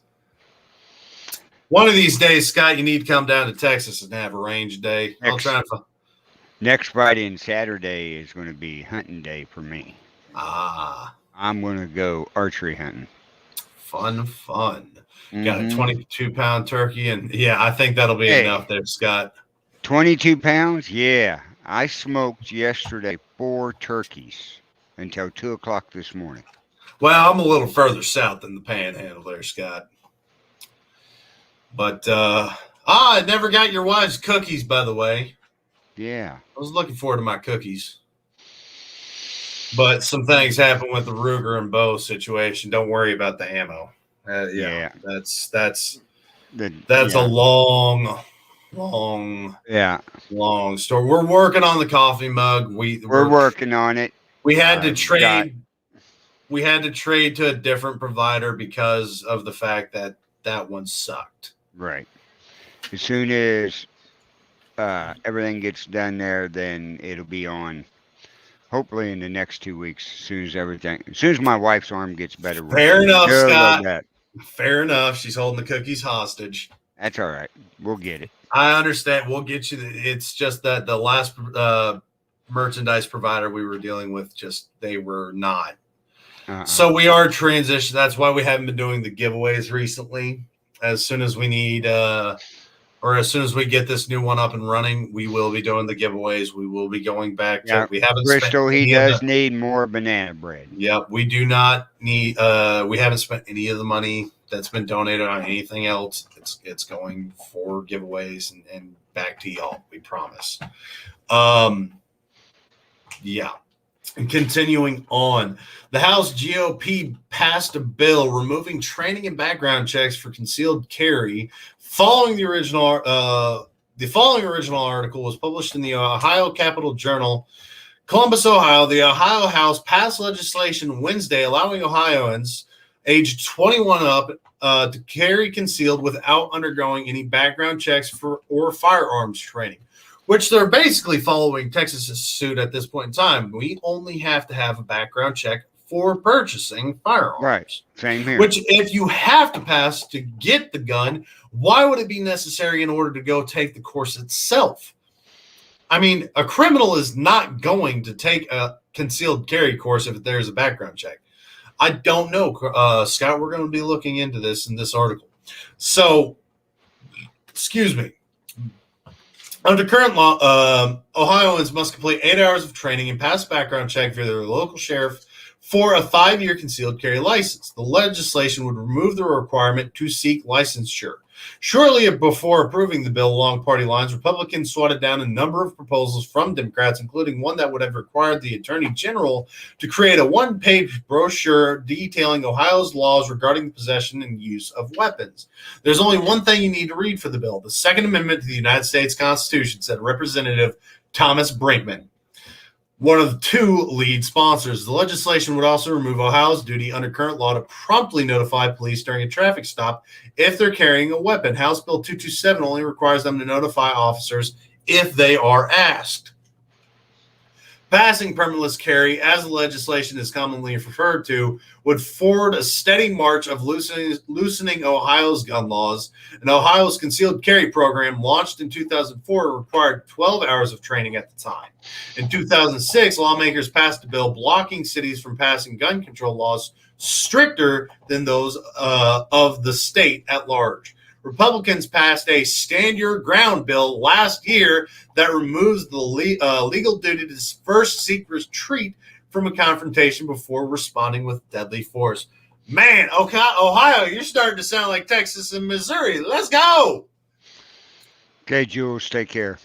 In 2021 to date, 706 Ohioans have died and 1,561 have been injured by a firearm, according to the data from the Gun Violence Archive, which compiles data from media, law enforcement, and government sources. Again, take this with a grain of salt, lime, and a margarita, because we have covered any data that is provided is usually fluffed up with suicides and accidents.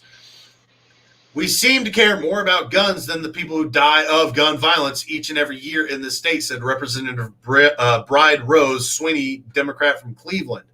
Over each of the last 6 years, about 3,900 concealed carry permits on average were either suspended, revoked, or denied, according to data from the Ohio Attorney General. Republicans emphasized the legislation doesn't change the underlying factors. Criminal histories or mental incompetence that warrant a disability for possessing a firearm in Ohio. If you have a disability, you still cannot possess a firearm in Ohio. However, the legislation would remove a point of capture for some of those people who are not allowed to carry a concealed weapon but have sought permission to do so. House Democrats, who control 35 of the 99 seats in the chamber, tried and failed to amend several other anti-gun violence measures into the bill. These included closing loopholes that allow gun sales without background checks, or allowing families or law enforcement to petition judges to allow the temporary seizure of weapons from people experiencing mental health crises. As the bill went through the House, anti-gun violence activists highlighted studies linking permitless carry laws to increase in violent crime. In 2018, working paper for the National Bureau of Economic Research found that states with permitless carry laws experienced roughly 15% higher rates of violent crime 10 years after adopting than they otherwise would have. Other research for the American Published Journal for the Public Health found that permitless carry was associated with 11% increase in handgun homicide rates. Again, let me remind you that they are look at how they phrase it. Handgun homicide rates. Homicide rates. They're not stating that it is the people that are defending themselves. Look at the numbers we have provided you. Multi-million a year times where guns have saved lives. So having permitless carry, odds are these numbers, and this is not based off facts, evidence, anything. This is based off what I can confer by myself, that if you give permitless carry, the people that are getting raped, assaulted, stabbed, somebody's aggressively attacking them. These are this 11 to 15% increase is because more people are carrying to defend themselves. So that 11 to 15% increase is, odds are, is a good thing. It's not that they're killing all these people. Why are you phrasing it like this? Well, what's the real number? Is it maybe self-defense? Is it that they were being assaulted, attacked? You now have stand your ground. So what's the real fact and statistic? You have to take most of these articles with you can't take it as face value. Don't you notice that none of the bills require extended background checks, never change the laws allowing private citizens to access the NICS system, perform background checks? Don't you notice that none of the bills requires allowing private citizens to access? Yeah, true. Where were we? When asked, House Speaker Rob Cupp, representative, downplayed any link between a permitless carry police policy and gun violence, noting that other states have adopted the policy. So he's bashing their crap on that evidence that other states have a permitless carry. I don't know that that has happened in any state that has it. He said, we're not doing anything novel here. We're just kind of catching up. 21 states allow inhabitants, residents only in North Dakota, to carry a concealed weapon without a permit. According to an account from the United States Concealed Carry Association, this includes neighboring states of West Virginia and Kentucky. So 21, we're close to halfway point here. Wednesday, lawmakers passed separate legislation allowing school districts to authorize their teachers to arm themselves in school after undergoing certain training. There we go. We've seen it in Louisiana. We've seen it in Florida. Certain school districts are starting to allow teachers and security to carry to defend their students. As long as they get some training. And I fully back that. Yes. If you're going to be around defending children, now this Florida hired 2 veterans, combat veterans, so they've got all the combat training they need. Now, if you're going to allow your teachers to carry, yes, they have to go, I would say at least a 36-hour training course. Right. At least 36 hours. You're not going to get what you need in 8 hours. That gives you 30 hours school time, including how to handle, how to clean, different scenarios, different situations, and a minimum of 6 hours on range. Get used to shooting. Shoot at different targets. See how your gun handles. Shoot at different targets with different rounds, different calibers. Learn guns ins and outs. And they need to do because of the school shootings increase. Fully agree, Bobby. Fully agree. Yeah, Scott, I agree with you as well. So Ohio, bravo.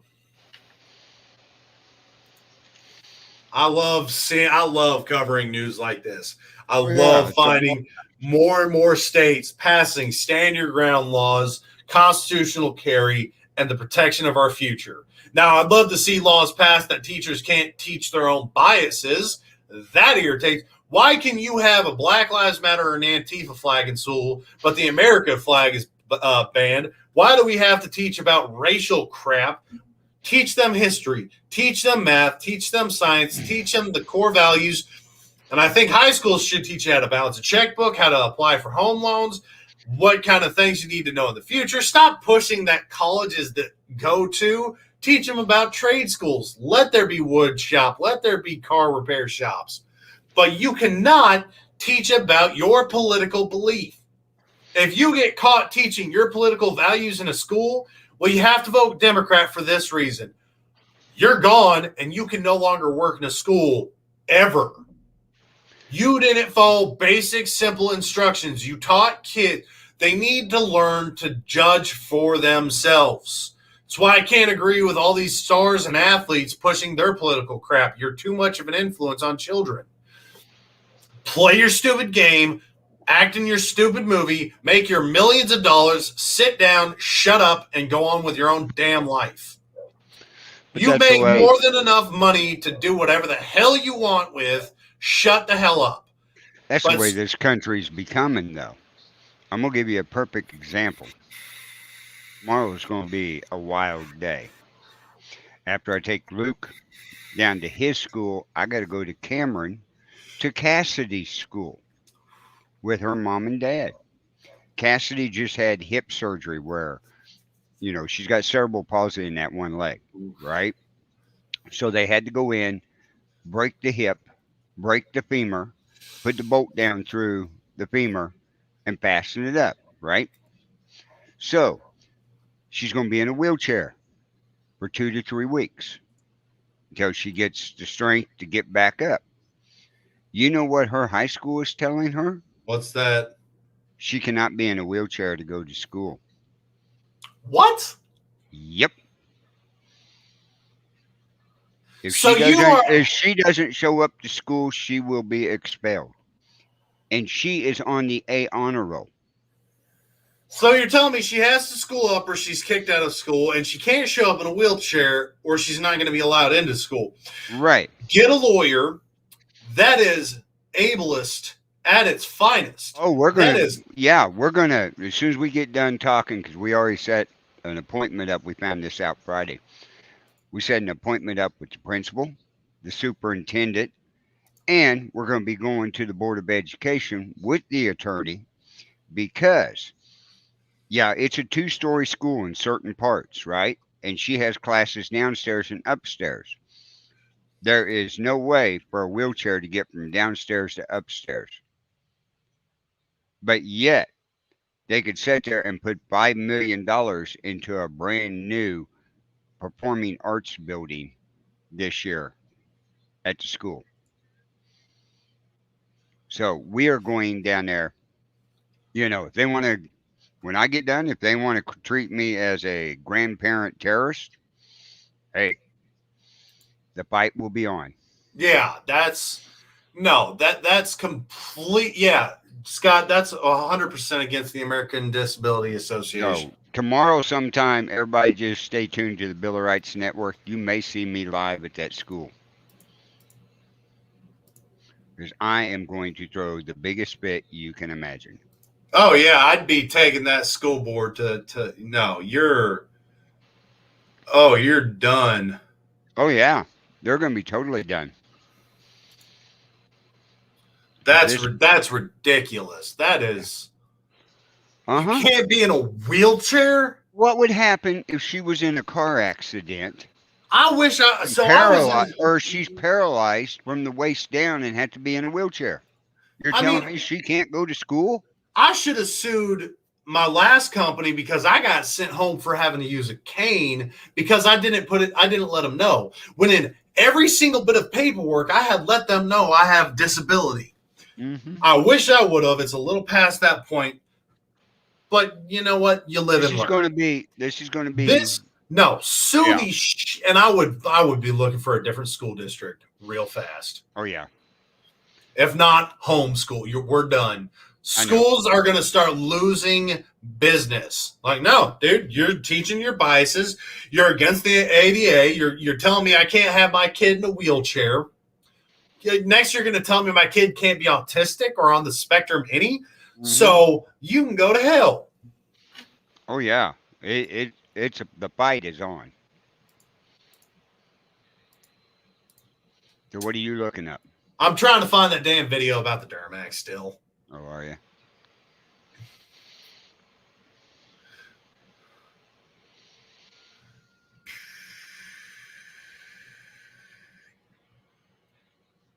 I don't know. I'll try and find it again later. We're coming up on the end of time, and We're coming up on our. I 2 do hours. want to open up. We'll give y'all a few more minutes to ask some questions and everything.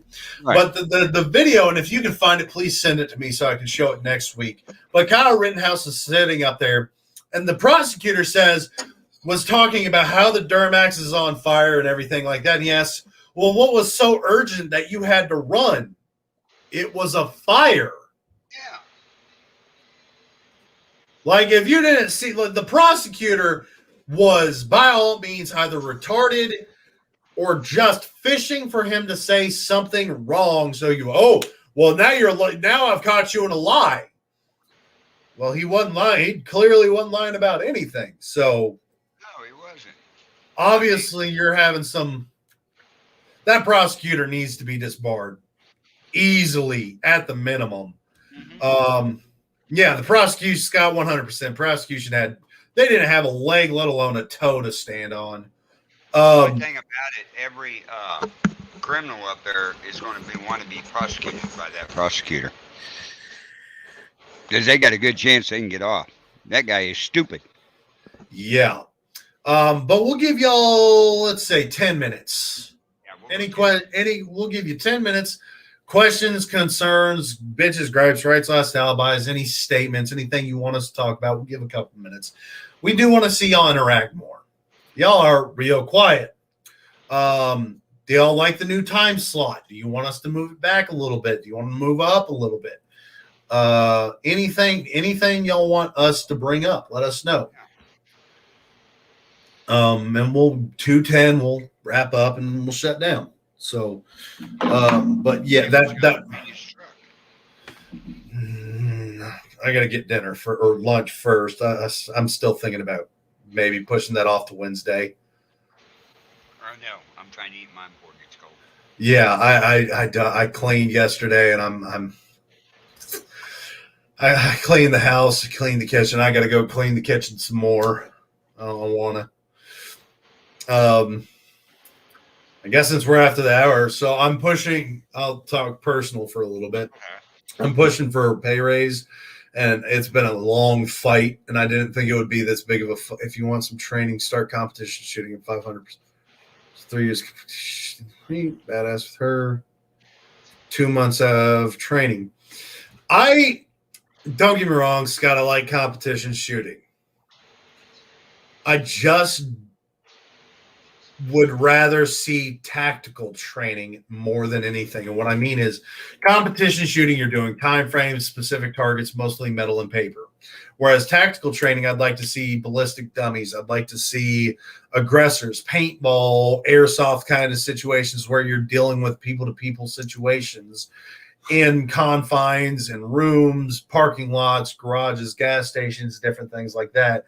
Training in scenarios versus training to be quicker. And Scott, I don't have the money for it, man. I don't. I agree with you, Cameron, because you take a lot of these new people that's got a weapon, right? They can go shoot paper targets all day long, right? Yeah. Oh, yeah. But it does no good for you. Or not no good, minimal good. It takes a lot of them wouldn't be able to point that handgun at a person and pull the trigger. No. So you put people in panic situations like this, give them an airsoft gun and see how they do. Can you get it, draw it, pull it? Can you do what you need? Certain guns, don't tell them it has non-lethal in it. As far as they know, it has lethal. Put them in a situation. Because you can still get rubber rounds. Yeah, we have shown that. It's going to hurt like a son of a bitch, but you wear enough padding and everything, and you'll be okay. Oh, well. Your job. So, Scott, if you want to help me out, find me a sponsor. Yeah. We've been trying to find a sponsor for this show. It's been nobody. I mean, we had one tried to get one during the world record. Have a good weekend, Bobby. Yeah. Thanks for coming out. Everybody out there have a good weekend. We tried to find one during the world record, and they seemed promising, but I guess they didn't want to follow through, which was real disappointing. It's so. I mean, when you're a small network and it's Facebook and YouTube bash your numbers and try not to have you grow and prosper. Hi, buddy. Oh, yeah. Had to make an appearance. It's going good. But I'm trying to push for a pay raise, and I'm hoping the owner, finally has a come to Jesus conversation with my manager, and finally looks and goes, "Man, I really don't pay what I should be paying for all this talk." I'm not going to go into too much details, but I'll keep y'all informed on that. I did hear from the VA that my rating review is at the decision board, so I'm hoping here in the next week or so I'll finally get the letter saying, "Yep, you've gotten the disability." You got the 100%. Yeah, because that'll help a lot. You're at what, 80 now? 90. 90? 90. Oh, God, you're getting heavy over there, buddy. Why are you pushing back there? Look at his little nubbin go. Look at that little nubbin go. But no, if y'all have any questions, now's your time to ask them. We're giving Now y'all. it's time to ask them. We want y'all to be more interactive. Ah, you're stepping on my bladder. We got 7 of you listening, 8 of you listening, so might as well chat in. Oh, God. What are you doing? Why are you so needy? Hey, they're making a big deal out of McCarthy spoke for the new Congressional House record of 8 hours and 22 minutes. Hey, we set a 400-hour live video record. Yeah, we still can't get Google or YouTube to update that.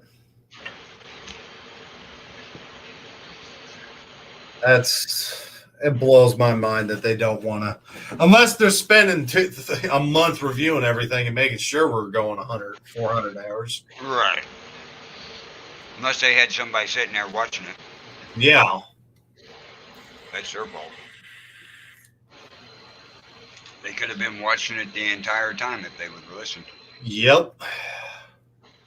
Could have been there live. Anyone else think that the government? Oh, 100%. Yeah, our government's broken. And it's really going to be broke if this other deal passes. It's broke back. I would love to see these 5 SEALs win all 5 seats. Texas already has Dan Crenshaw, and Dan kind of, he's not doing what I thought he was going to be doing.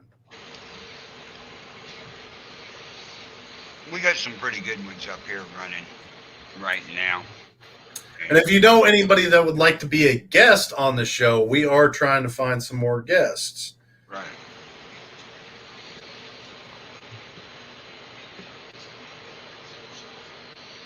Come on, people. You got about 4 more minutes, and then we're going to shut this down for the week. Yeah. Anybody you want us to try to interview? Everybody I've reached out to doesn't respond, so it's kind of disappointing. Yeah, Scott. We can have you on anytime. Yeah. We know that. Yeah, we've had you on plenty of times. We appreciate the conversation that we have with you. We we not do. agree with stuff, but we do agree on this right here. And it's a conversation, not confrontation. Exactly. That's one reason we appreciate you coming out and actually getting on the show is you do converse and it doesn't escalate anything beyond that. Oh.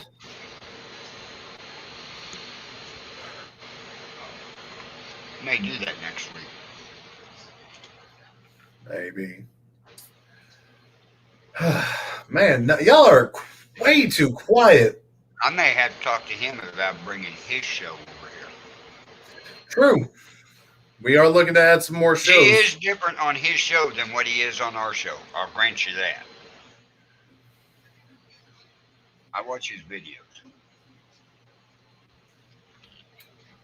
I ought to reach out to David again and see if he wants to come on and be a guest or if he'd be willing to sponsor. Oh, at Minute Man? Yeah. Yeah, he's been doing a lot on live. Yeah, I know he's been talking about coming over eventually, but we'll see. That would be a big time with everything that's went on with Judge. Yeah. Oh, I know. I'll message him after we get off. Actually, well, while we're waiting for somebody to post a question. Right. Just give me one question. Give me one. Just one. Just any question.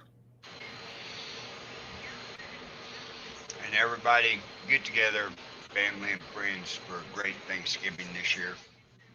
And enjoy it. Be safe.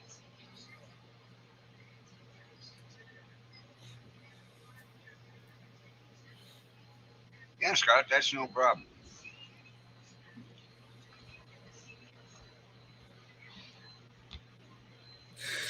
But we'll see. I haven't talked to him in a long time. Let me know if you want me to be on the show sometimes. I'm sure there's a lot of cool things we talk about that we can agree on. Did that veteran? Yeah, no, he kind of dropped off the face of the earth. Nope. It's disheartening trying to help somebody and then stuff like that happens. Yeah, Scott, it was long. That's whole Bo situation. Stop. We'll have to. We'll get with Scott sometime in a private.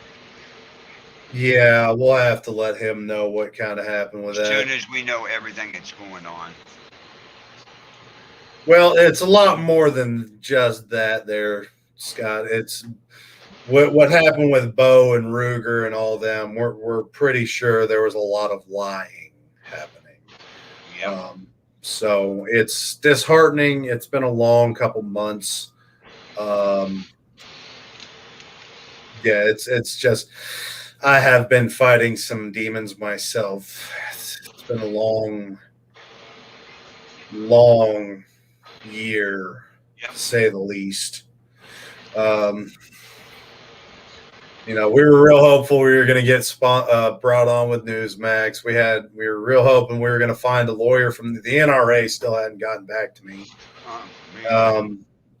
So nobody wants to sue YouTube right now because of how much control they have. So yeah, Scott, everything- you've been fighting the redhead, but you love losing to her, right? yeah. Well, we gave it 10 minutes. Scott, if you ever want to chat, just hit me up. You got my contacts and everything. But You're on Discord. yeah, he's got my personal page as well. Nobody wants to ask questions, but we said 10 minutes. Guys, next week, come on. Come with questions. Please. Please. But beyond that, we appreciate you coming out on these Sunday afternoons, spending your time with us. Make sure you share the show. Let everybody know we did shift to a new time. Our numbers are kind of dwindling compared to what they used to be, and I don't think a lot of people realize we did move over. We did announce it a lot, but we're trying to get everybody back. We're trying to grow. So please give out the shares. Talk to us about your friends. If they want to be a guest, if they have any questions, we'll bring them on.